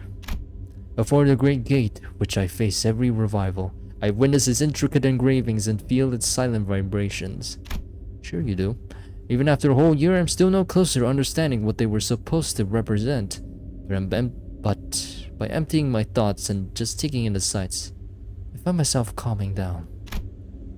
Also, the wind is quite cool and crisp tonight. Wait, that's weird. Wind? What's this sudden chill? Something opened the window, but there's no way this gentle breeze could have unlatched and left my window wide open like that. Even if it did, it would practically made a pretty loud noise. Besides, this chill isn't coming from in front of me. I slowly turned around to look at where the window was supposed to be. Only to see a melted wall and intruders slinking through this newfound opening. Whoa, who the hell are you? It's them, the Heishou Pack. Melted Kezhan chamber. Kezhan. As though driven by some unknown survival instincts, I rolled off the bed. But there was already a blade right at where my neck and head met, its steel as shearing cold. Just a little nudge and I'd be dead even before I could make a tick. I remembered how worried Otis was to leave me alone. I thought she was just being paranoid. I should have trusted her judgment. Just as I was getting ready for my final struggle, my final moments filled with regret about not listening to Otis's advice. What a pathetically thin blade. Too delicate to have the clock CAH, don't you think? Ryoshu leapt down from the ceiling and deflected the assailant's dagger away from me. Ryoshu snuck in thinking I was about to see something interesting, but you're just some beast with steel. I looked up to see the ceiling torn open, dripping with viscous paint like fluid, just as I saw earlier during my conversation with Long Lu. Executive Manager, are you unharmed? And Otis peeking out from the gap. I, Otis, was the one who instructed Ryoshu that the ceiling had a room to hide in. Remember that. Shut and help me. Ryoshu listening to someone stronger than her? I thought this one was just some beast with steel. I could have cut this beast in half, sword and all, had I not been on the bus. All of your abilities were diminished the moment you were hired by this company, equally defanged and depowered, if you will. I suddenly recalled Hohenheim's commentary back at the LCE. I had a vague notion of what he meant, but I was really feeling it. NFW, what is happening? Just as Ryoshu was struggling to stop that one blade, the intruder pulled out another dagger within their other arm and slashed at Ryoshu's neck. The beast of Heishou Pack. The intruder would have cut her throat had Wei not burst through my door. Who wields you now? I don't suppose dialogue is an option. Light enters, not the vast garden. It falls a star into its fathoms still. Ah, no. The intruder reached into his clothes, muttering an odd invocation. Little shit. Wei, get it together. Lady. Just as their intruder's muttering began to grow intense, Jashichun leapt into my room and struck the stranger with her fan. Were you going to let that bastard finish that stupid spell? You almost activated the Q-Corp talisman. Apologies, my lady. It seems that I still remain somewhat bound by that spell. Listen, you're no longer Heishou. You serve me now, got that? You don't have to let those things control you anymore. Yes, my lady. My apologies. You was part of the Heishou? Damn. I feel limply to the bed with the sudden alleviation of stress and pressure. Hey, are you... I can't understand them anyway. The manager stopped the assassin before he laid a hand on them, fortunately. Got it. Don't think there was anyone else in here. Let's switch the lights on. Click. When the lights came on, we saw... This one's from a Mao branch, isn't it? There was a black bamboo hat wearing assassins on the ground. Walls. The walls that appeared solid before we all went to sleep were now melting away as if they were a viscous fluid. There was something wrong with this building. I knew that they must have done something to the building, but... Why was Heishou here? This whole operation's gotta be spearheaded by someone with a real power. This isn't just some ambush from an overexcited family art contestant. What I don't understand is the Mao branch. There are better Heishou branches to use if all they wanted was to cut off the clock's head. And they must have had a different purpose, huh? Correct. This one's from a Mao branch of the Heishou Packs, which means more of them must have infiltrated this building, though not at the scale of Z branch. The Mao branch always moves in groups. Therefore, their goal must be to kill every guest staying in this Kezhan, including you, my lady. Then, we gotta get moving. Can't let them surround us. We want even a chance to survive this. Dante! Sinners burst into the room, slamming the door open again. Coward! Thank me later. If we don't move our asses, we're good as dead. Way? Yes. We don't have the time to contact the main forces of our faction of the family mansion. You know what to do when we're at a numerical disadvantage, right? Be done, my lady. Jesse Chun and Wei immediately stormed out of the room as soon as they saw the sinners enter, as though they'd been waiting in here for my protection. Don Quixote and Gregor stood red-faced and on edge. Mercel was covered in battle wounds, and Otis wore an inscrutable expression. So, it's just these 5 that survived. I stand before you in shame, to have to borrow the hands of another to protect the executive manager. Funny enough, we have the 2 strongest right here, right before Don Quixote. Actually, 3 strongest. Okay, 4 strongest. Bersolo's also there. And Gregor, potential man! No, I should have listened to what you said.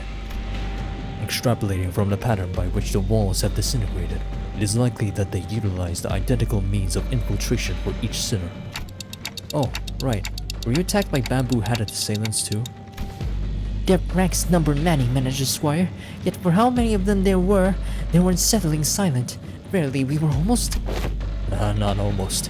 It's on the way here that some of us did get killed, impaled straight through the guts. So what he said about how fighting indoors was a taboo, where the hell's Hong Lu? Yes, a lie. Oh, how utterly cowardly and just of these vile curs to strike from the shadows. Now is not the time to ruminate upon their villainy. Correct. Besides, there's more of them waiting to sink their blades into us.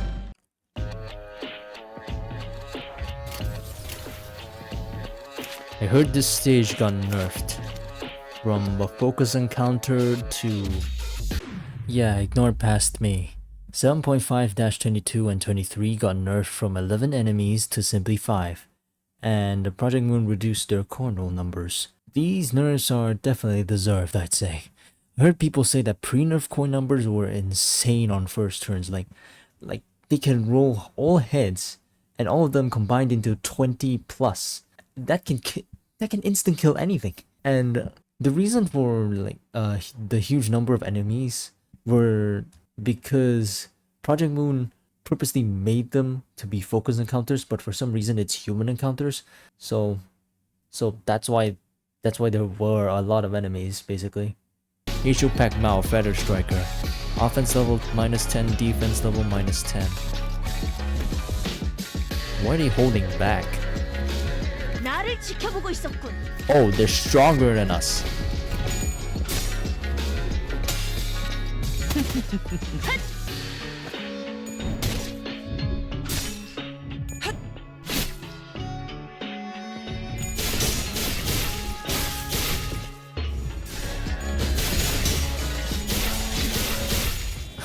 God damn.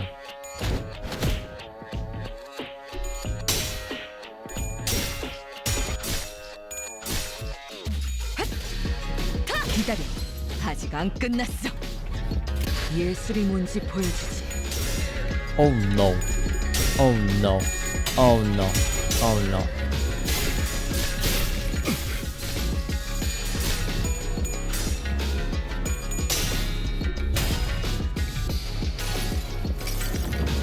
내 팔은 연해 있었어.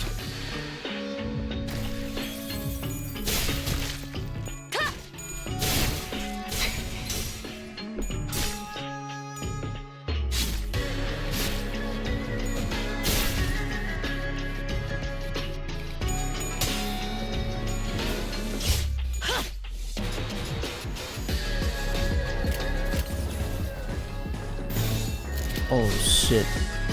Everyone's staggered. 명령대로 하겠습니다. Damn! 이라 순조로운 전략이다. 여행에는 목적이 있었지.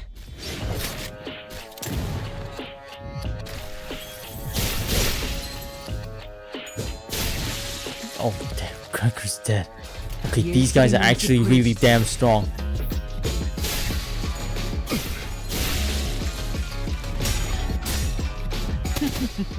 기다려. 아직 안 끝났어.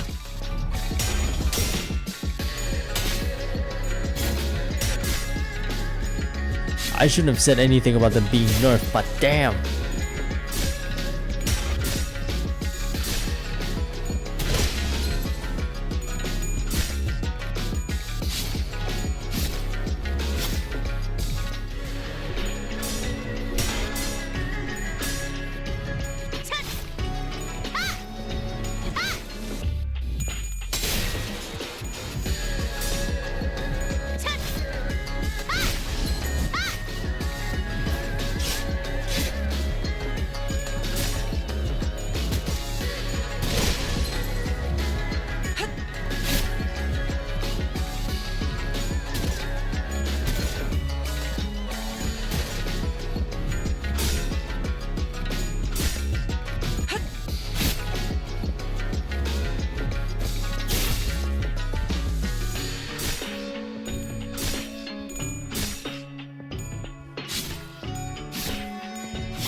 One down.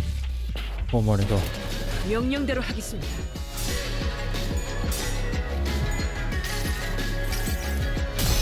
자, 로신한테 꿈에 닿을 때까지 몇 번이고! I think it's hilarious. Potential man died. And the three strongest sinners are single-handedly carrying this.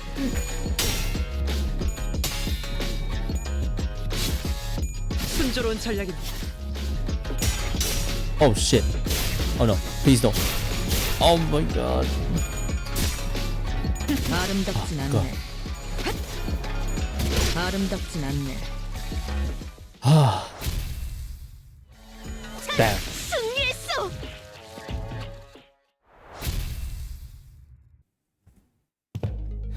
I think we're safe for now. Something tells me that they're not fighting us at full force. At least we routed them, so hopefully that means something. Yet they were 10 levels above us. Where'd Don Quixote go? Hark! For I am here! Don Quixote rushed into my room from the hallway outside. I'd gone to espy if the other sinners had suffered as we have. Verily, they were indeed targeted as well. Most defended themselves well against the curs, and shall be here post-haste. Yet, Not everyone survived, huh? young Sinclair and Yisang, while it apparent that they had risen and battled, they were caught unawares by our foes. 'Tis likely that their demise came soon after tripping over each other's foot. How embarrassing.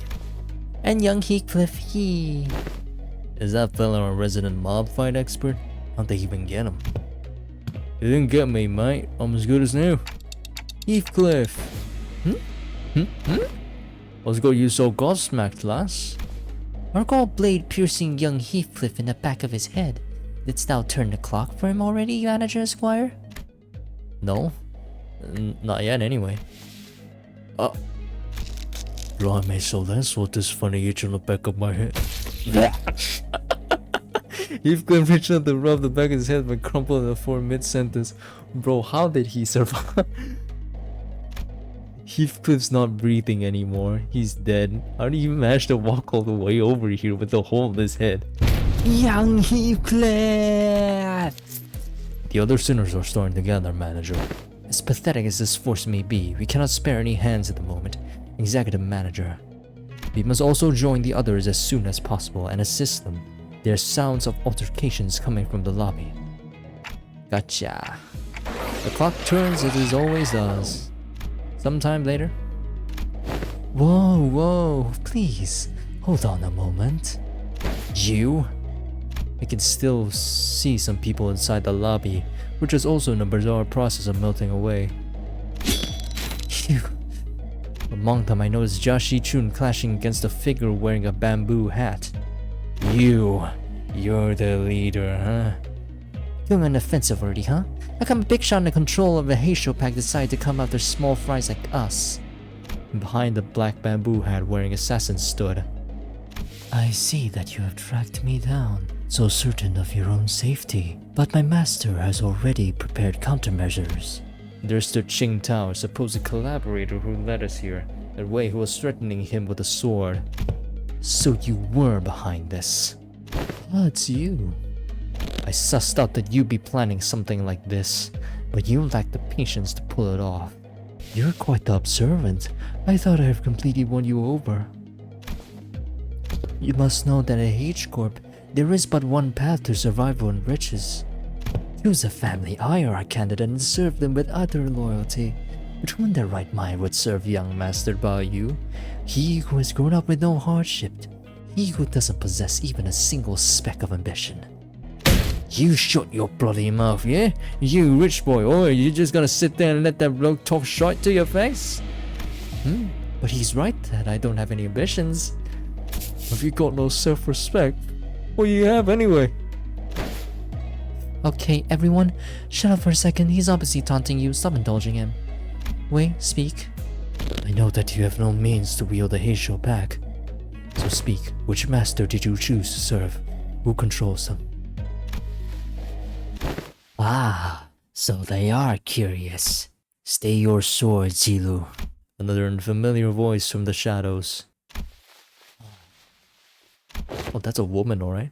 Young master, are you certain this is wise? Worry not. They're destined to be swept away by the morning dew anyway. The trajectory of their fate shall not alter course, were they to witness me. The voice soon reveals himself in the shadows, walking into light with a casual assured gait. Huh? Seriously? You? I see. You're... Allow me to grace you ignoramuses with my exalted name. I'm Yihua of the Shi family. You may know me as a very prominent candidate to the throne of the family hierarch. Prominent? But of course, I claim control of a branch of the Heishou Packs. While you were wasting your time out there searching for the River of Mortality or whatever. I don't even know where I even begin to start to refute your brain-dead accusation. This is way beneath me. I don't even want to address you as my senior either. So who is it? Big Brother Juan? Nah, I can't imagine he'd ever be interested in someone like you. What are you talking about?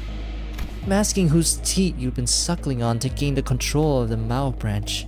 Because we both know for sure that there's no way in hell you have the means to control them, right? You little twerp. Are you sure you want to insult my height from where you're standing? Master Yihua? It doesn't seem like the mastermind of this operation was actually anyone important. Agreed. I can tell just by the look of that traitor with the physiognomy of a deceiver. This is a waste of time. Hey, Zilu, cut them all out. The mission was to assassinate them. To meet them in an open battle to take the lives of hierarch candidates was not what was agreed upon. What the fuck? Blah blah blah, just shut up and do as you're told. I may fight to protect your life, yet I cannot do more. Heishou heeds no voices but that of the one who holds their leash. Looks like that Shi Yihua doesn't even control these guys. There is an apt saying, oft invoked in the East, a fox may pretend to the throne, but only with the blessing of a tiger. Shut up over there. Damn it, this Heishou Pack is useless. Can't even get a simple job done. Master Yihua, the Heishou Pack was here merely as a backup plan. Our true strategy involves... Ahem, true. This is fine. I have other plans to sweep you all away. You really gonna say that again and again? Sweep this, sweep that. Gotta sweep, sweep, sweep. This is the second time this individual has made an emphasis on a variation of the word sweep. Exactly. What? Are you saying you bribed the sweepers or something? You did? While their reactions may appear suspicious, the suggestion is almost an absolute impossibility. The head is at the top of the sweeper's chain of command. In other words, only the head possesses the authority to command them. Right, yeah, of course. Moreover, she's lost. Moreover, they are prohibited from touching or entering any designated residential areas during the night and back streets. This is a permanent, immutable taboo of the head, one of the very first to be introduced. The effort of going through a myriad of paperwork to ensure that Mephistopheles is recognized as a residential vehicle is ultimately to capitalize on this taboo. Yes, it is exactly as you say. What a stupid question to ask, making me anxious out of nowhere. Sour the mood. Come, let us leave. I've only intended to have them see my face after all. Too bad I won't even remember them in a few days once they all get swept away. Master Yihua, we best leave before any more unnecessary words are said. Faust is right. These guys are acting way too suspicious to not have any scheme brewing back there. So overtly suspicious that I'm starting to wonder if they're trying to use reverse psychology on us into walking right into their trap. Well, when surrounded by nothing but uncertainties, there's a solution that usually works. Let's fight. Faust had intended to make the suggestion first, but it appears that you share the idea. Yep, so Otis. Yes, Executive Manager? We have 12 sinners, Jiashi Chun and Wei on our side. And I don't think the so-called Mao branch are willing to fight. Which means that we only have 3 enemies, Shi Yihua, our guide, and Zilu, the assassin. We have the numerical advantage, don't we? You always make the most accurate read of the battlefield. What's going on over there? It's like tick-tocking noise. Our former guide seemed to have figured out what our conversation was about because he took a few slow, careful steps away from the Shi Yihua while bolting off into the distance. I've been thinking this all day, but he sure is a fast runner. Oh! What does Hong do? Do you remember something? I did. I had a hard time recalling this because he isn't from my family. But I remember now, your big brother Yihua, the Shi family, right? Didn't that guy just announce that himself earlier? Anyways, Hongdo, I'm gonna get that guy and beat the motives out of him. Is that gonna be okay with you? He's not from my family, but I'm sure big brother Yihua will be happy to answer your questions. Great, another thing. As your commander, I should probably say something cool to start off the battle, right? Wow, that's gonna be so cool, like something straight out of a story. Otis said something like this once. That even if one side has the absolute advantage in battle, the commander's words may be the deciding factor in who wins and loses. So I decided to borrow a few words from a book Hongdo once lent me. It was a general who said it, I believe. Destroy them all!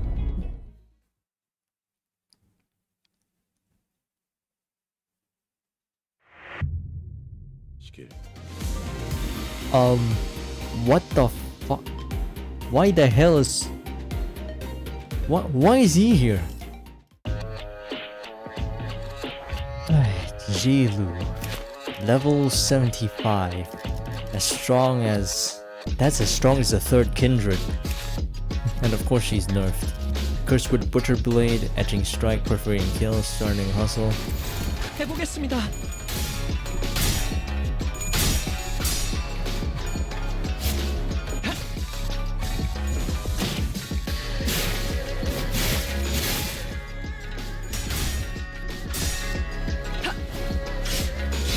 Please, please, please win your clashes. Yes, yes, yes, yes.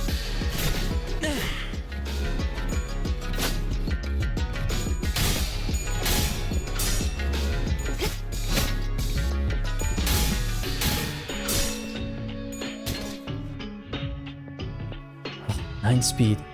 Low morale. But these deception. If this unit speeds faster than the target using unopposed act, deal plus 10% more damage against target. Are you fucking kidding me? Are you kidding me? 명령대로 하겠습니다.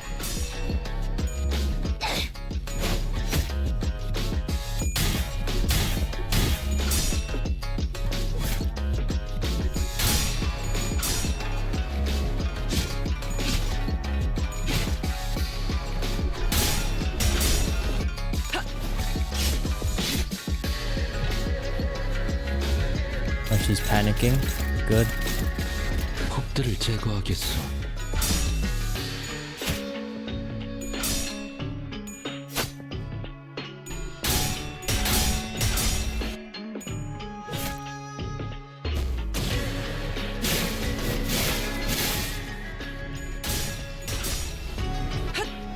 Come on, Otis.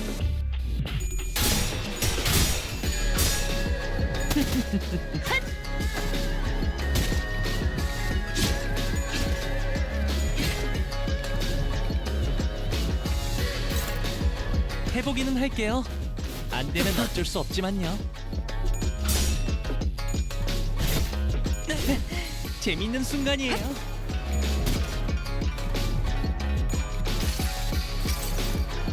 모든 걸 걷어들일 순 없었어.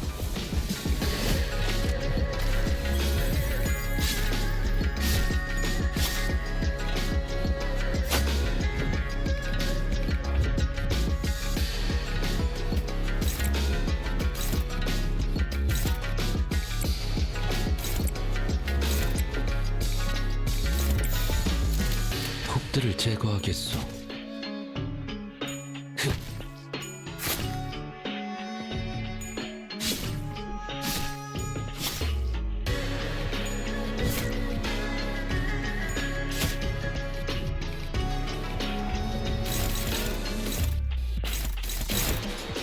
폭들을 제거하겠소.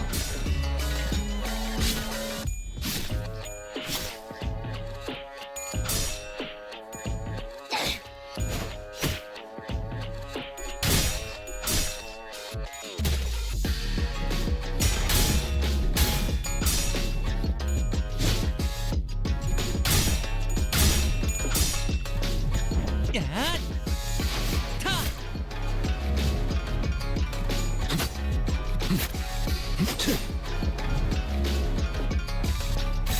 폭들을 제거하겠소.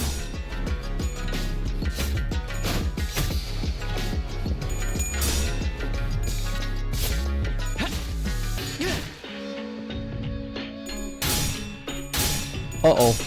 Why did I clash Honglu with that? Why did I clash Honglu with that? No, no.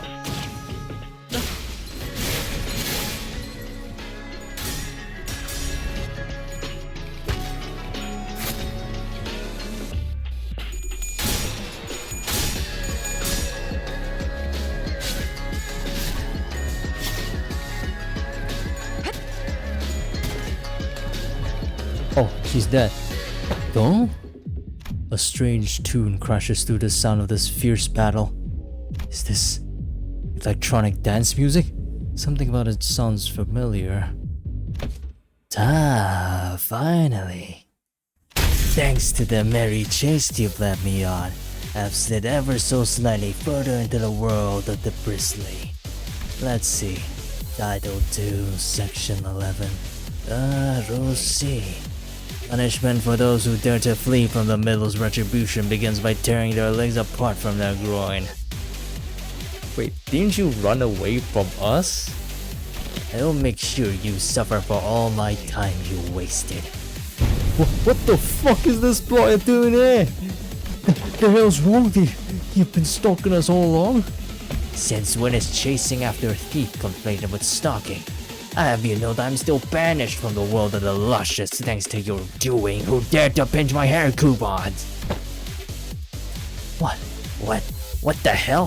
Where'd that come from? You guys are just pissing people off left and right, aren't you? Dino, take him out. What an utter fool, insular fool. What did you just say? What's the middle doing here? Ricardo, a big brother of the middle. The man who slaughtered the sinners like they were nothing. The man who almost forced me to self-destruct. Oh, don't tell me I have to get ready for that again. No, not yet. According to the evaluation data at LCE, Flir's powers have grown since their time at the Great Lake. Our chance of victory against this individual has risen to a meaningful degree to forfeit the battle before it even begins. But by how much? Enough to put our faith in the uncertainties. Alrighty then. Enough with the background noise. I don't know what your business is to these thieves, but I personally traveled all the way to the eastern part of the city because I simply must exact my revenge against him with my 2 hands. I could have simply informed my brothers in the east and let them handle this, but that just wouldn't do. I was determined to see this through to the end myself, even if it meant asking a great brother of the east for a favor. So you there, Half-Pint and his cute mini entourage, get the hell out of my sight. The Middle's Book of Vengeance comes first. Half-Pint? Keep battling that fat lip of yours minion of the fingers. You don't scare me at all with that cheap hairdo and that garish as hell bust dye job. You and the H-Cup turf now. I... Wow. Just wow. Bloody hell, mate. That's messed up. He's far too absorbed with his own foolishness to see he's walking to his own demise. Unexpectedly, Ricardo's face wasn't contorted with wrath, even after enduring that barrage of insults. Instead, he looked surprised. A moment of silence followed, during which he seemed to be absorbed in thought. Ew. Impressive. You just set a new record.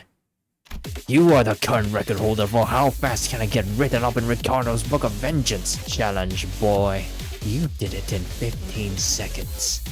Then, with trembling hands, he reached down to grab his Book of Vengeance, opened it, and began to write something down on the paper, slowly and deliberately as though to make each circle pen count. Unfortunately, your audacity is terminal. I will rip your jaws apart as my selfless punishment. Boys, make sure that this little band of thieves won't get away while I deal this peepsqueak. What the hell is this asshole talking about? Hey, you! Who the fuck? Actually, I don't care. Stop me if you can. Effective immediately, the punishment for all involved parties and bystanders at the site of your crimes shall be complete and total extermination. I think you could slip away. I think we can slip away a notice in this mess. I don't think we've got much of a chance there. Ricardo practically rocketed toward where Jilu and Shi Yihua were standing in a burst of speed. But his henchmen had already begun to slowly surround us as he ordered. Ready your weapons, everyone. Payback time for what happened at the Great Lake. Let's do this. Besides, I've got to score and settle with that son of a bitch.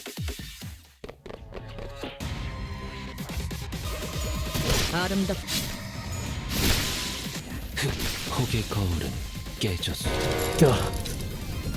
There was an explosive noise from a distance, and moments later, Ricardo landed before us with a boom. I heard that the Heishou of the East were a tough bunch. Lady was something else. So why'd a woman like that suddenly split from a fight? Not my problem. She's getting written down the book too.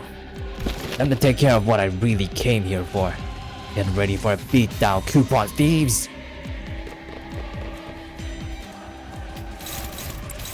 Well, who is this? Little brother Werner aimed for the solar plexus and got crushed. The target has Vendetta Mark, inflict 1 additional offense level down with his skill. Target's Vendetta Mark, plus coin boost next turn. Vendetta Mark, Vendetta Mark. He's unique. Nah, fuck it, we ball.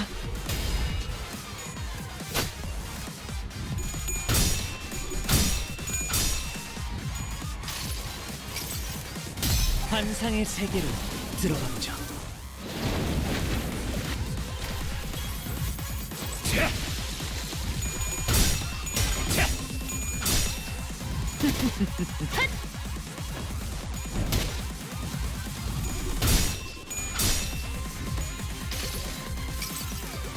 여행엔 목적이 있었지.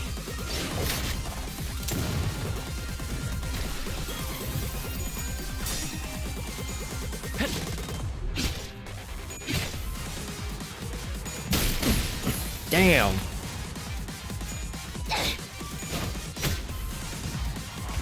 What? No more tests? Dominating, gain 3, the target has 3 plus Vendetta Mark, convert all coins this to unbreakable coins. Vengeance awaits you all. 금방 다녀올게. Holy.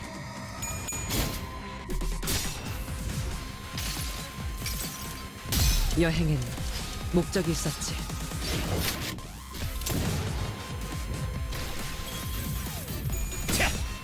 Ha! 모든 걸 걷어들일 순 없었어. Oh fuck. Oh no.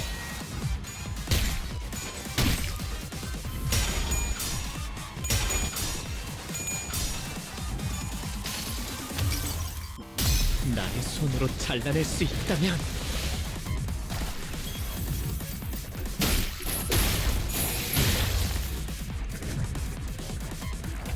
Holy shit. Can clash with this skill. Final powerful. Oh my god. 해보겠습니다.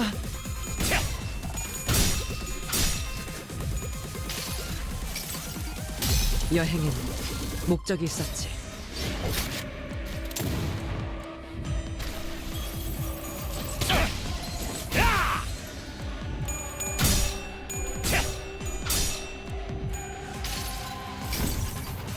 이상이 무엇이라 생각하시오?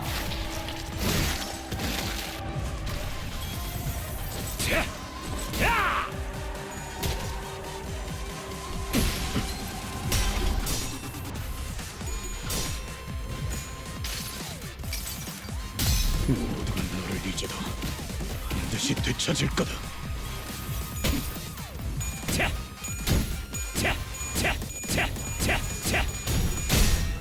No, oh god damn it, oh, you son of a bitch, you son of a bitch!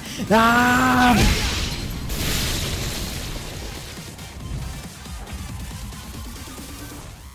금방 다녀올게.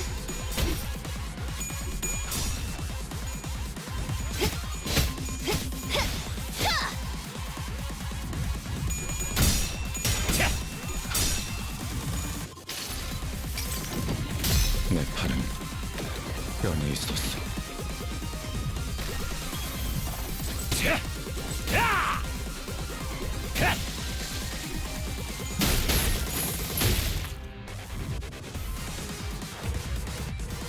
예술이 뭔지 보여주지. Ah.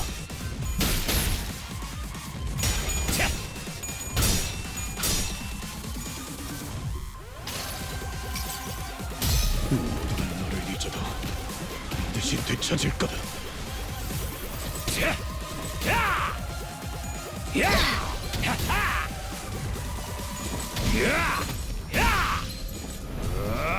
That's one powerful stomp.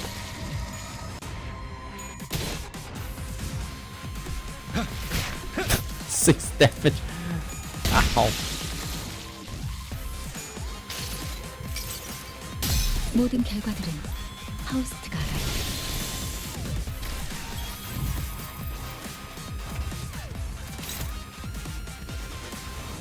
먼저 간다.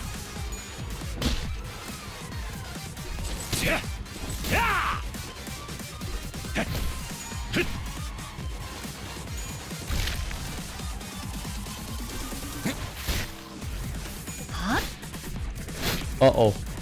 Oh, no, no, no. No, no, no, no, wait, wait, wait, wait!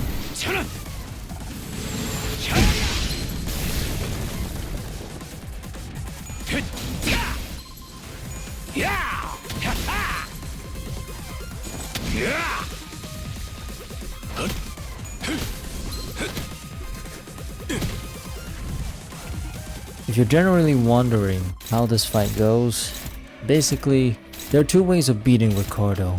One is to get him under 1500 health. You don't gotta drain his whole health bar. Or two, outlast 8 turns. And since I basically botched the clashing for Ricardo's extermination move twice, and it literally killed all my sinners, whoops. The only way I can do this is to survive his attacks. 규정에 따라 실행합니다.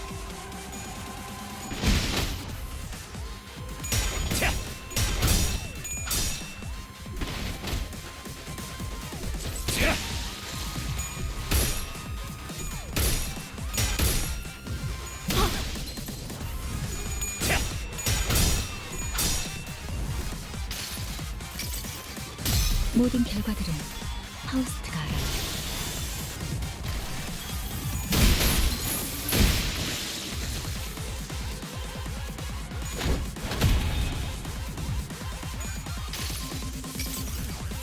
수많은 것들이 옥죄어 온다.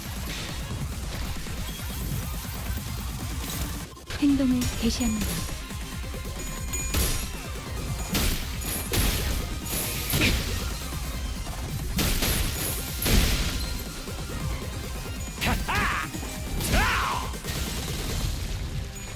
How the fuck is Mersault the GOAT? Mersault the absolute GOAT.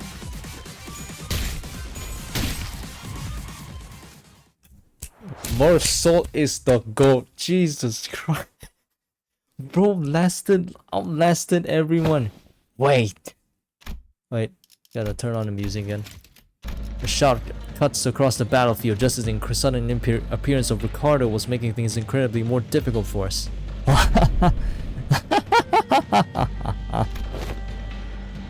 Think that guy split? What's he doing here laughing his butt off? You finally lost the plot, eh? Failed plan after failed plan takes a toll, I suppose. Oh, maybe that was too much. I mean, how can I not laugh, right? But after all that, everything comes together perfectly according to my plan. You hear this too, don't you? The sound of the city, the sound of the back streets. Do you hear the sound of crashing waves? Waves? When the sound of battle came to a stop with Shi Yihua's sudden shout, we all suddenly began to notice a low crawling sound of omen that had been swirling under the commotion. Something's melting, regurgitating, or perhaps boiling over. If not, it's seeping, it's siphoning, it's a trace that was at once living and dead. Crashing and breaking, devoid of any recognizable stops, the lines between where it begins and ends blurred, yes, like waves. Current time is 03:21 hours. Then it's too late. The night in the back streets. We've never been outside the bus at this hour, have we? It was past 4 in the morning when we briefly set foot in the outskirts. So no, we have. This would be our second time. Though it must be noted that the time of day was not a matter of concern then, as we were in the outskirts. They're finally getting all swept away like trash. Oh, how I've waited for this moment. What's he on about? You can't possibly be thinking that the sweepers will somehow break the taboo to help you. Still missing the point, botched purple dye job? Heilou, let us leave to the promised location. Huh? Did he actually scamper all the way here just to gloat at us and run away?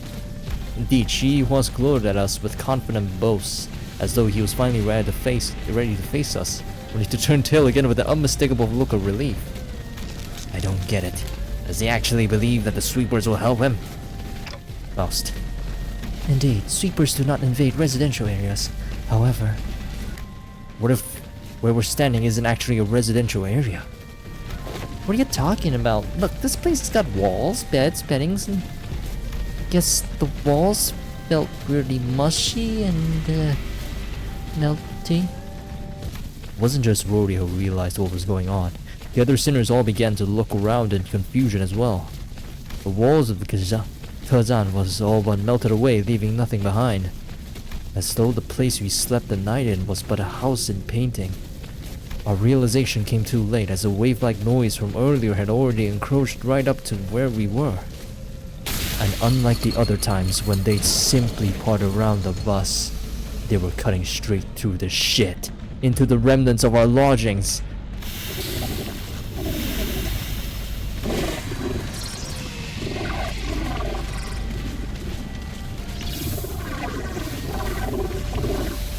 Duh!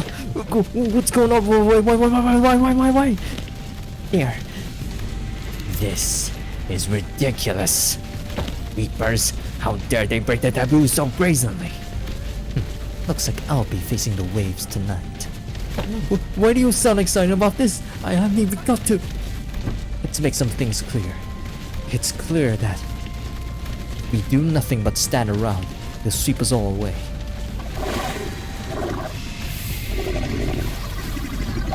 Damn it. We have to make our stand here. Oh no, it's the sweepers! Man. Oh, Ricardo's back there helping. Oh, with Werner too. Dang, they're fighting, really fighting. Alright, anyways, yeah, so about the sweepers. Actually, prior to this event, I fought them in Library of Ruina. And, let's say I pretty much just used full stop office and just gunned them down.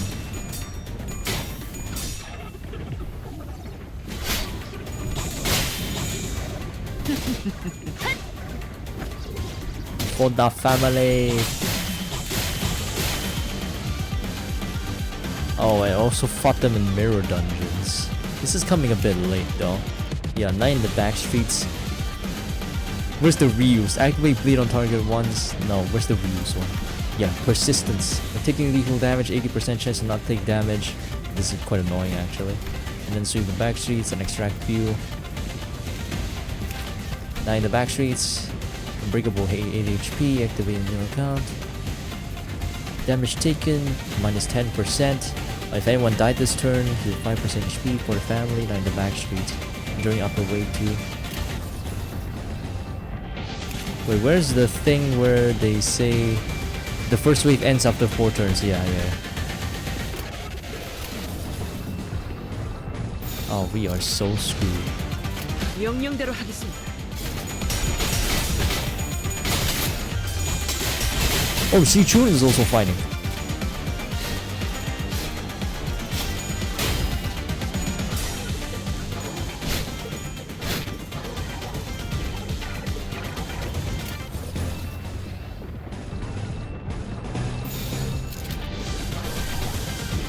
Hello, Shi Chun. I hope you don't feed them neutral. 행동을 개시합니다. Yeah, there's the reuse. God damn it, stop that, Jesus Christ.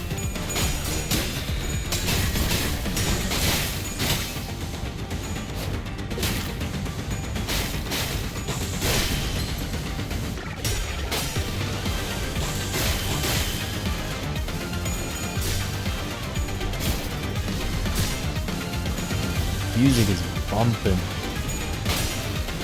Oh, god damn it, man. Ow.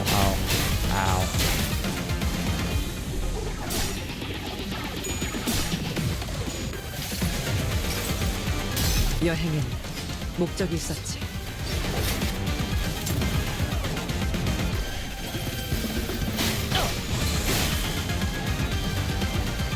무슨 일인가요, 관리자님?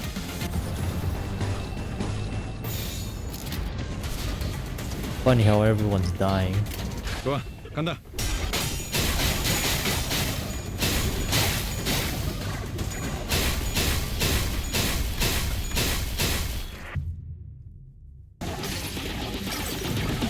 내 팔은 뼈에 있었어.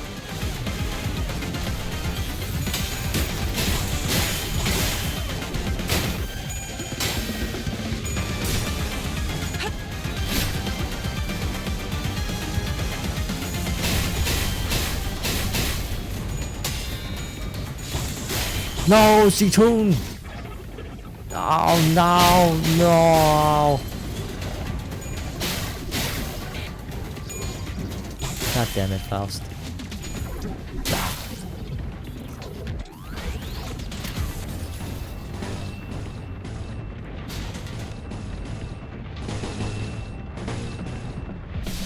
Alright, everyone get SP. 예술이 뭔지 보여주지.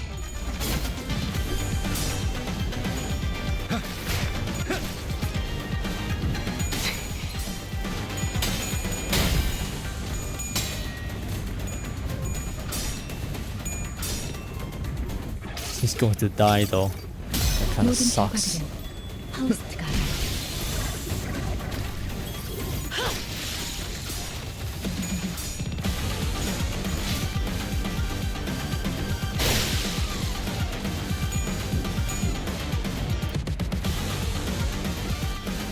Alright, first wave down.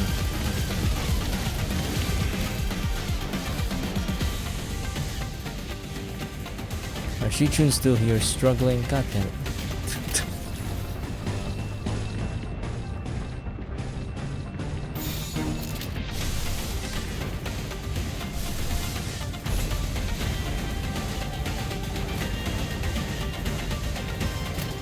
좋아, 간다.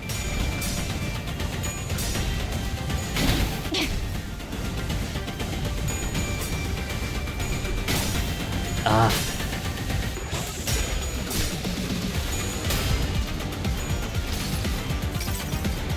여행에는 목적이 있었지.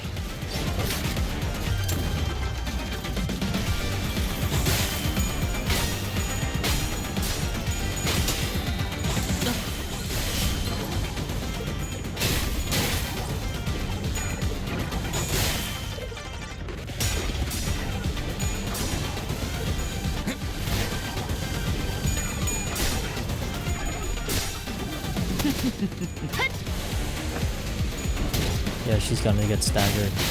Wait, no? Huh. You change how unbreakable points work? No, probably didn't.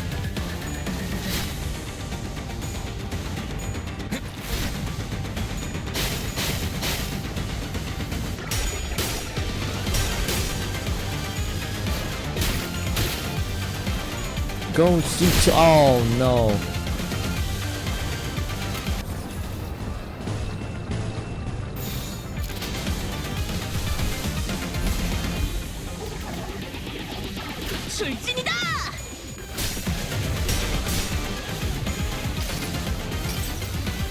여행에는 목적이 있었지.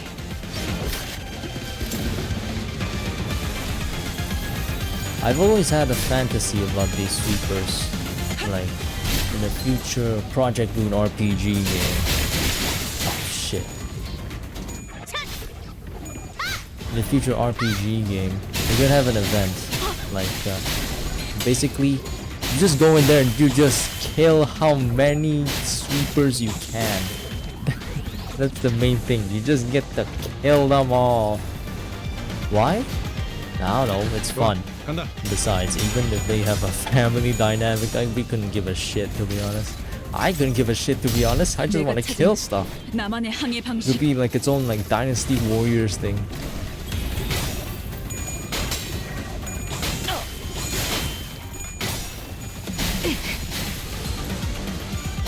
Anyways, oh shit, I'm getting caught.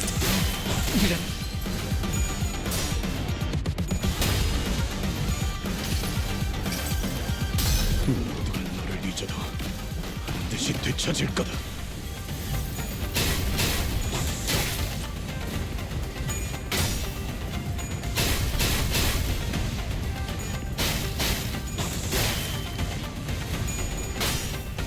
Now you say. Ow.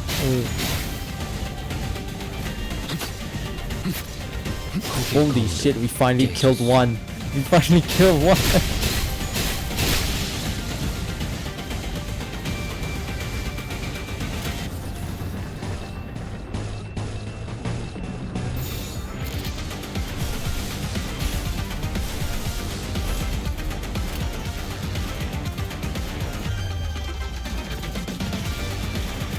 먼저 간다.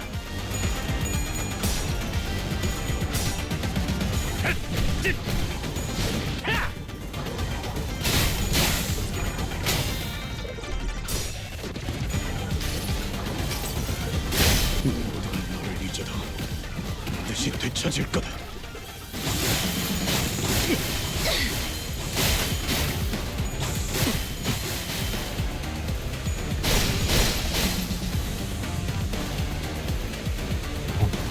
Shit.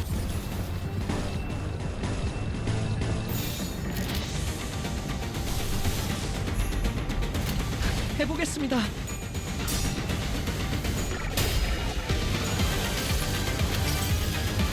나의 손으로 잘라낼 수 있다면.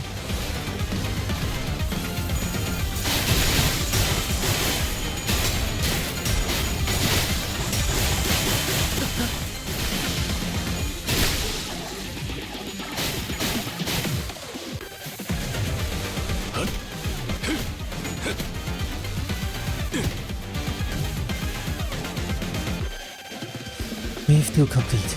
Wave 3 incoming. You're all dead. The battle was long and grueling. Even Ricardo and his henchmen appeared visibly exhausted after a second wave. Big bro, we messed up. We never should have put you through this much trouble in the first place. Don't worry about it, kid. You've taken a brother who came all the way from the south and guided him safely through the labyrinth that is H-Corp. I'd say you've done more than enough. No one could have expected that we'd be fighting the sweepers of all things. If we're able to withstand the sweepers, enemies that could give us even the middle trouble. Practice makes perfect and perfection makes an expert, huh? Guess Honda wasn't too off the mark. Man, we would have been long swept away by the horde if we were still new at this. Ishmael, who was taking this brief downtime to check the sharpness of her harpoon, was right. We've been through something like this before.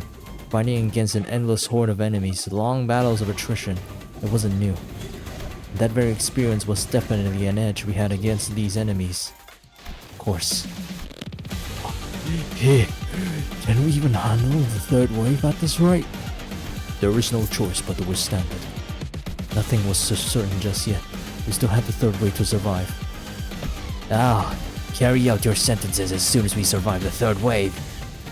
Even when we're all basically in the same boat, that guy just can't help but have it out for us, huh? Why would I ever... Ah! The third wave begins, and with it, the building suddenly began to shift violently. What? Hold on. What's going on? The buildings are shifting! What's happening? I remember asking all of you guys to read damn pamphlets. Buildings inside H-Corp shift every once in a while. I didn't know it would be like this, but still. Fortunately, it does seem that the building we're in is shifting by much. Executive manager? Oh, it doesn't seem. As soon as it was finished, an errand building suddenly jutted violently from the ground, rising in a diagonal burst and struck Ricardo square in the chest, sending him blasting off into the skyline. Damn you! Mark my words! This is also going in the books! Ricardo wasn't the only one who got practically punched by a building. Big bro! Henchmen of the middle, who had formed a defensive square to withstand the waves, were blasting off in all directions. Or maybe they were falling? I wasn't sure anymore. What is happening? The movements of the building has significantly reduced the enemy population in this area, Dante. There's an opportunity. Now that those irritating bastards are off our backs, I think this is definitely more doable now. I can feel the spirit among the sinners. Oh, let's do this. I've done this kind of fight 1,000 times.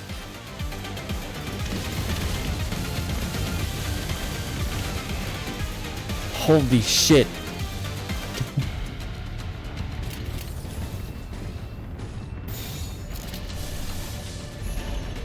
We're so dead. We're so dead. Ow.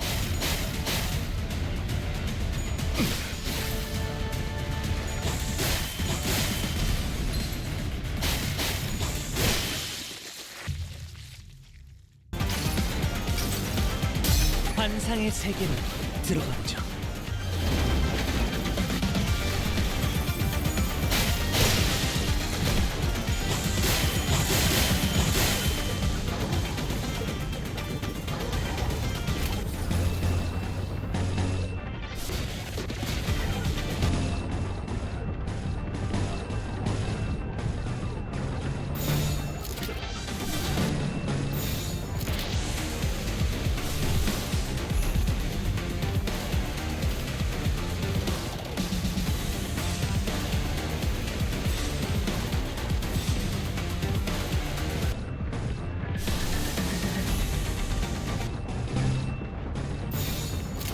금방 다녀올게.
명령대로 하겠습니다.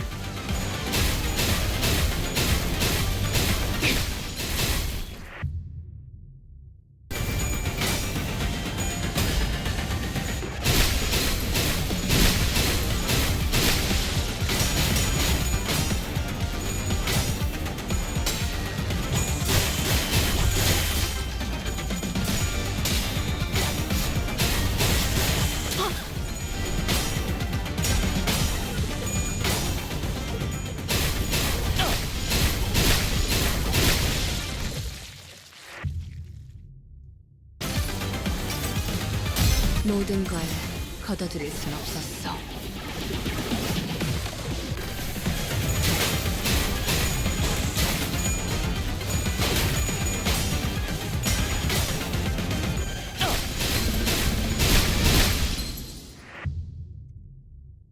명령대로 하겠습니다.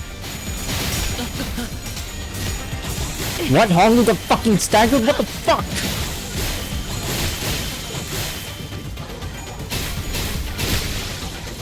Ah.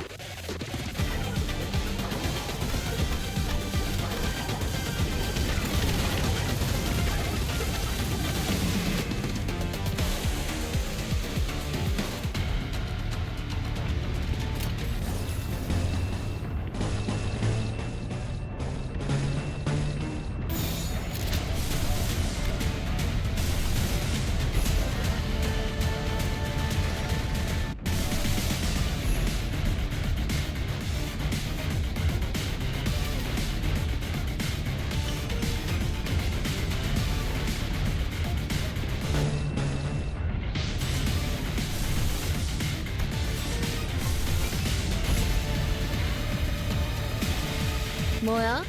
내가 보고 싶었던 거야?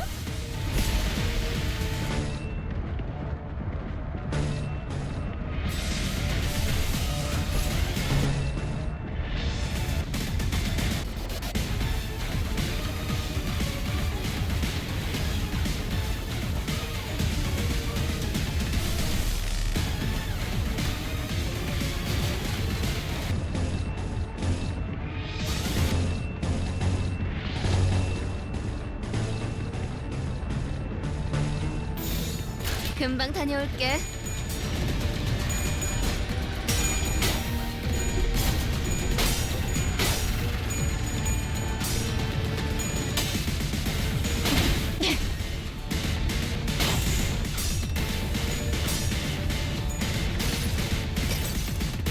모든 걸 걷어들일 순 없었어.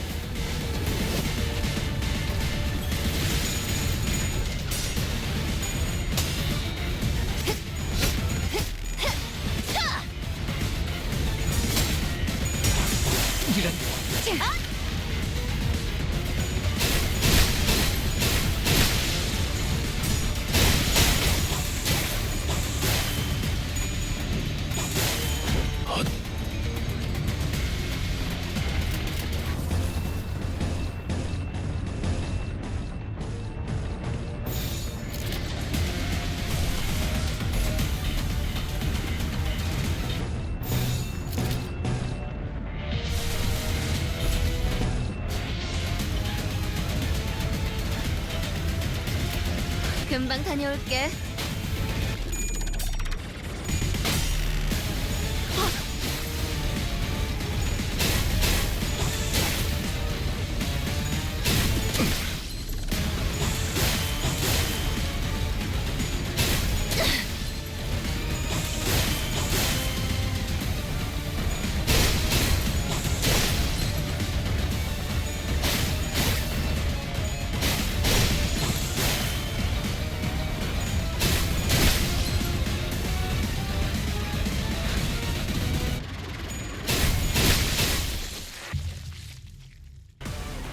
Okay, so we got 5 turns left until we win.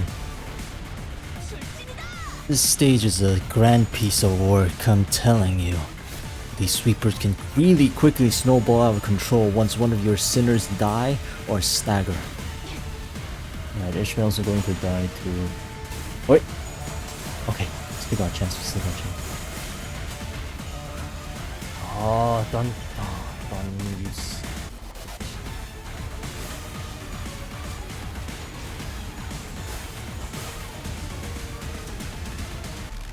Four turns.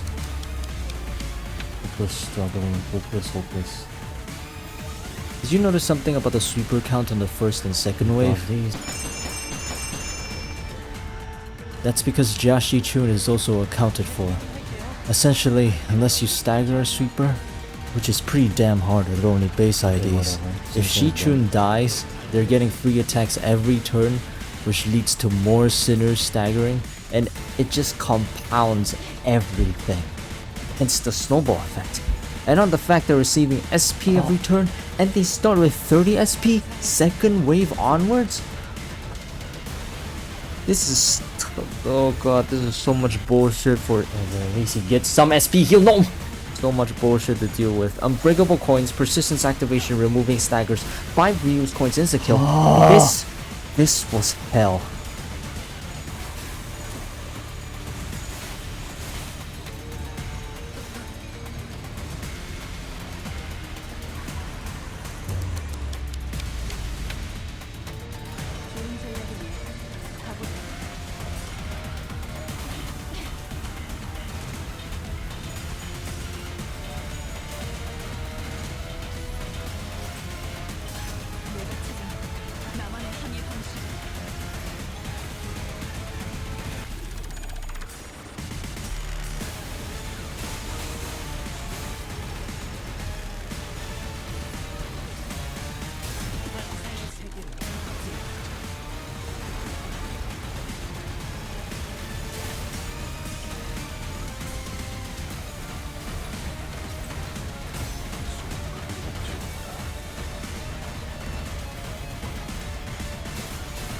No. I'm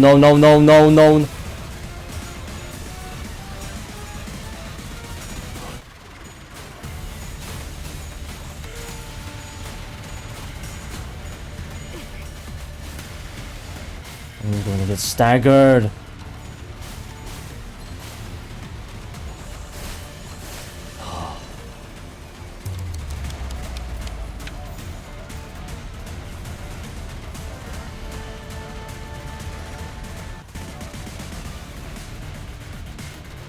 Just got 2 waves left.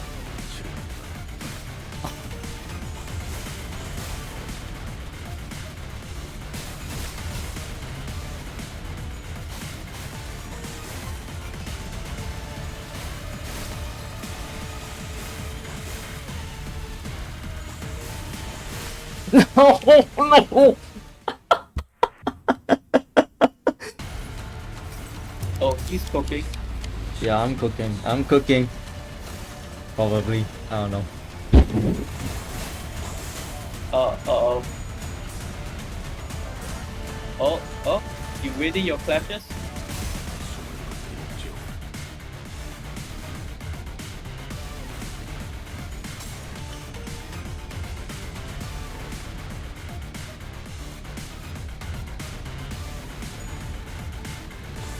Oh! Oh no. No. Uh-oh.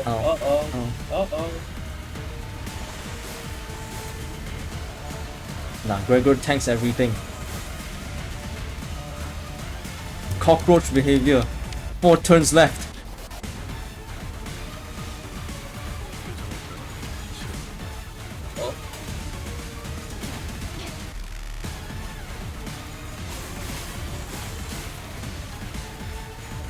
No. Yes! Yes!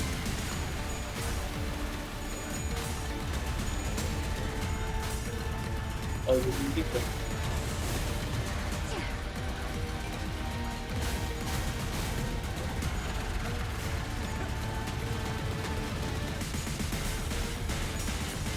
Oh, this one's winning.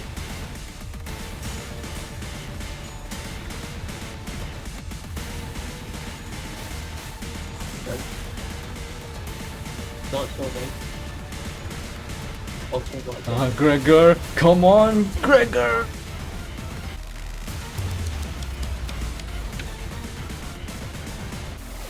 Alright, 3 turns left, 3 turns left.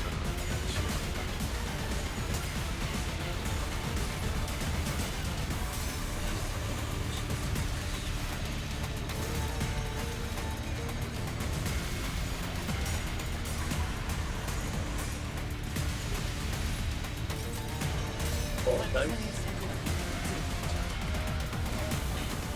One stagger.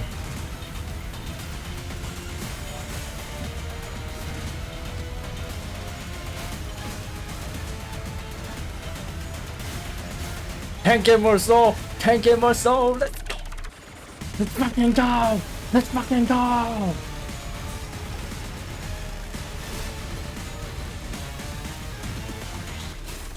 Oh no! No no no no! No no no! Oh, Gregor, you piece of shit! 2 turns left! 2 turns left!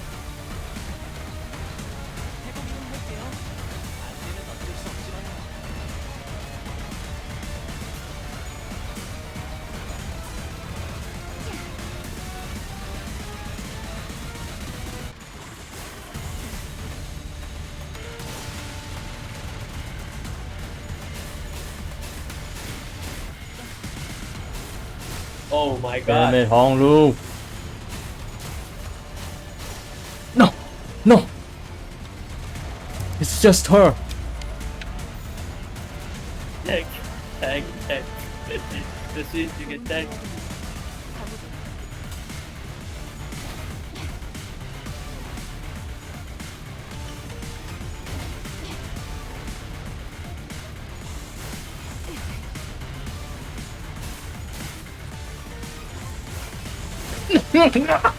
No! No, No! No, I won! I won! Wait, Survive! you win? Survive! Oh, you- Yes! I got that in a fucking video! Let's go! Wait, gotta change back to my mic. Well, okay, master... Okay. Current time is 04:24 hours. About 10 minutes until the night in back streets ends. But you can relax now, given that we survived the 3rd wave. The buildings are also no longer shifting. Stability has been restored. We did it, Executive Manager. Bloody hell, finally! The sinners are collapsed to the ground from exhaustion. There was a Kezhan here, but it's gone now. Despite the fact that we haven't moved at all from our initial positions, there wasn't even a trace of it having been here. We realized that we've been relocated on top of a roof. As though we had all just awakened from a dream of sleeping in a building that never even existed. That was one hell of a battle, man. I thought I was done for. This killed me, literally. I don't know if we could have survived that if that hair-obsessed loon wasn't here to draw some of them away. Guess we got something to thank him for. So that's all they got in a head-on battle. Art thou acquainted with these foes, young Ryushu? OFC. I've heard of them. Their scent of blood was fate, but cannot be. No. It would be best to not linger over long in this thought. Why not dig deeper? Letting ephemeral inspiration slip through your fingers is the death of creativity. I said I won't linger on it. Don't rush me. Whatever. How uninspiring. Guys, now's not the time to bicker. Roshu and Don Quixote's words were indeed unnerving, but we have plenty of time to discuss that once we return to the bus. If we can even return in one piece. Shi Yihua. I'll be frank, that was impressive. I thought for sure you'd have been long swept away by now. Oh god, that is... I know what voice I've given him. Fucking Suru call. Shi Yihua must have been waiting somewhere nearby to watch us die, because it did not take long for him to reappear before us. Perhaps they agreed upon a new deal while we were fending off the waves of sweepers. The Mao branch and Ziru were both approaching us at an intimidating gait that contrasted with their earlier passivity. Damn it. Executive Manager, we have had too many high-risk, high-fatigue battles in succession. I hate to offer such disloyal advice, but it may be wise to avoid this battle at all costs. That don't seem like an option to me. I look around. Most of the sinners were either dead, trampled and chopped to small unrecognizable pieces. They were barely holding on at best. I can bring them back, I always do. But when they've completely surrounded us, I don't know if I can bring them back in time to protect me. I might just cut the sinners down as soon as they get back up. Well, this was well within my predictions. I can simply finish off anyone that hasn't been swept away. Now a stage is set for my ascension. For the next 10 minutes, no sweepers, let alone anyone is coming here. You know why? Because who in their right mind will leave their homes and the night in the back streets is still ongoing? And looks like that even that annoying idiot from the middle's been taken care of too, somehow. Hugh, how much of this was your plan? How much, you ask? The whole thing, of course. All the way back to the construction site that blocked your path. The one who deceived that unscrupulous fool of your company. It was me. The one who put your pitiful Qingtao, who doesn't even have a family name, with you. It was me. The one who contracted the Triax office to challenge you for a duel. It was me. And guess who it was that relayed your real-time location to all kinds of forces in the district? Yes, it was me. And this trashy lodging without residential permit? All devised by none other than yours truly using Q-Corp's technology. I see. Oh, it's so good. It was so good, wasn't it? What a perfect strategy. What did you think? Aren't I great? Aren't I so utterly clever? Exactly why I deserve to be the next family hire. A folly to speak those words. An unfamiliar voice echoed from the dark. There was neither an animosity nor hospitality, only utter serenity and nothing else.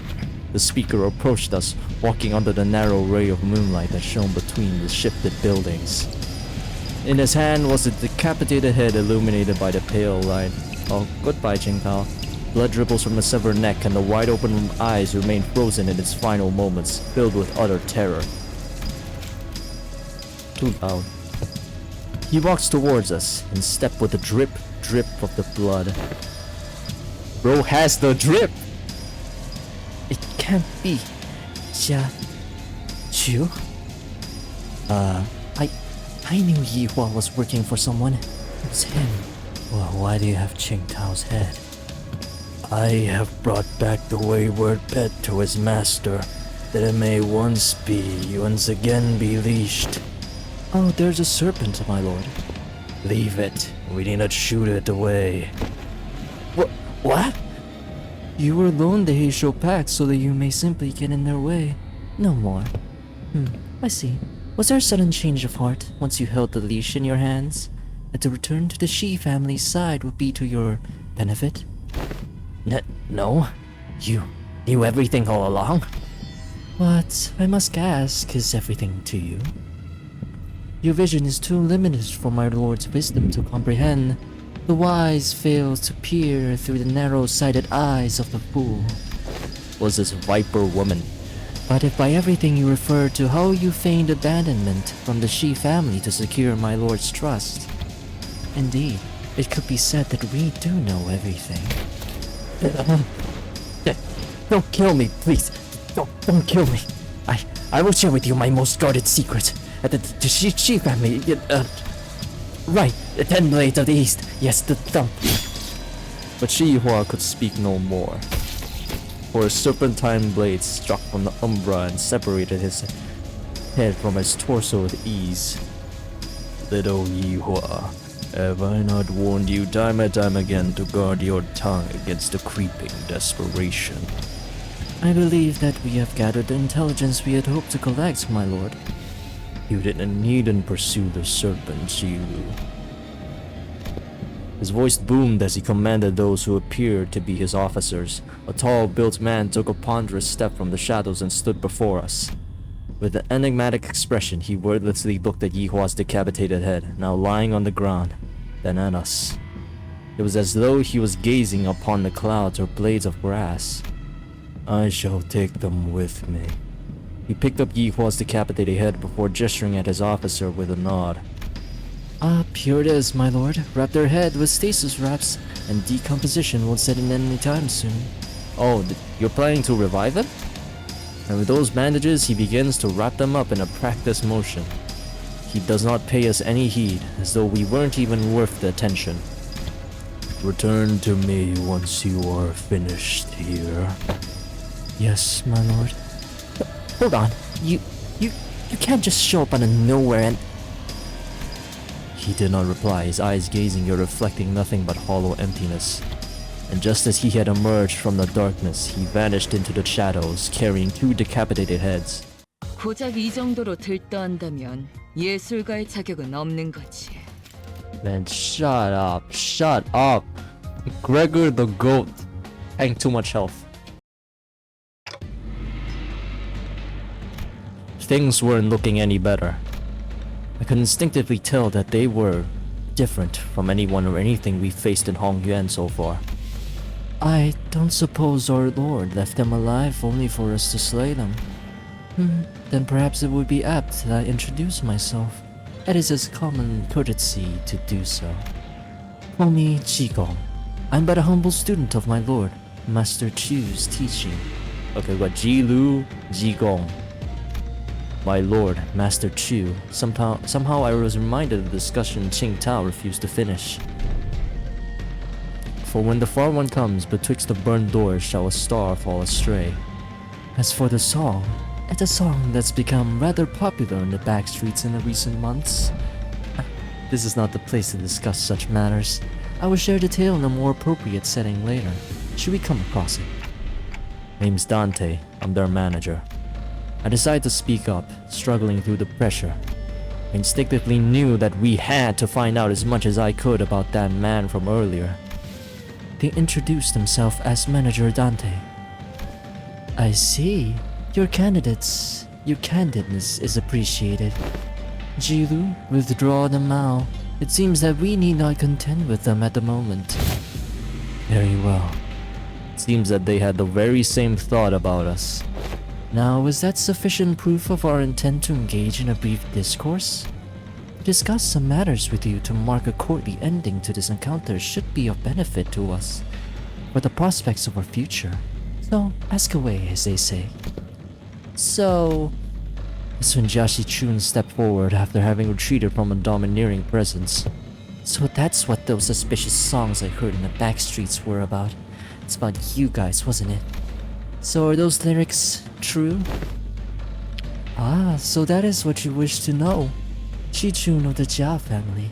It is said that you possess talent in rhetoric, yet walk a path beclouded by concern and anxiety. Wife, truly your insignificance preludes your part in greatness.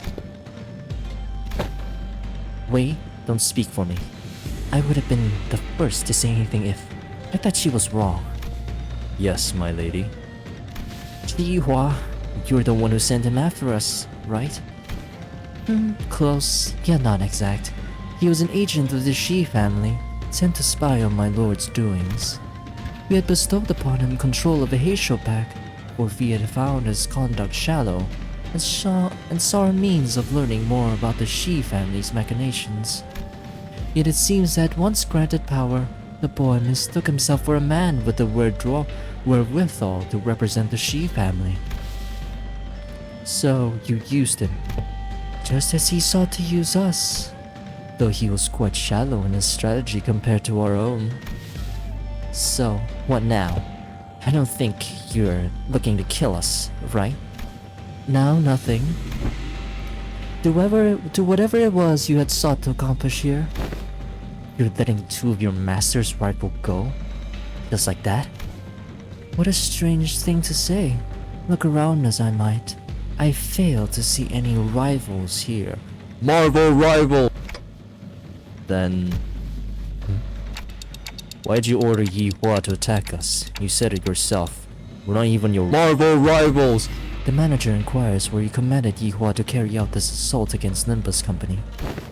They fear, yet they seek to gain understanding through that fear. Yet they remain wanting in a certain perspicacity. My lord has always said that if one learns not from flight, then no discourse with them shall bear fruit.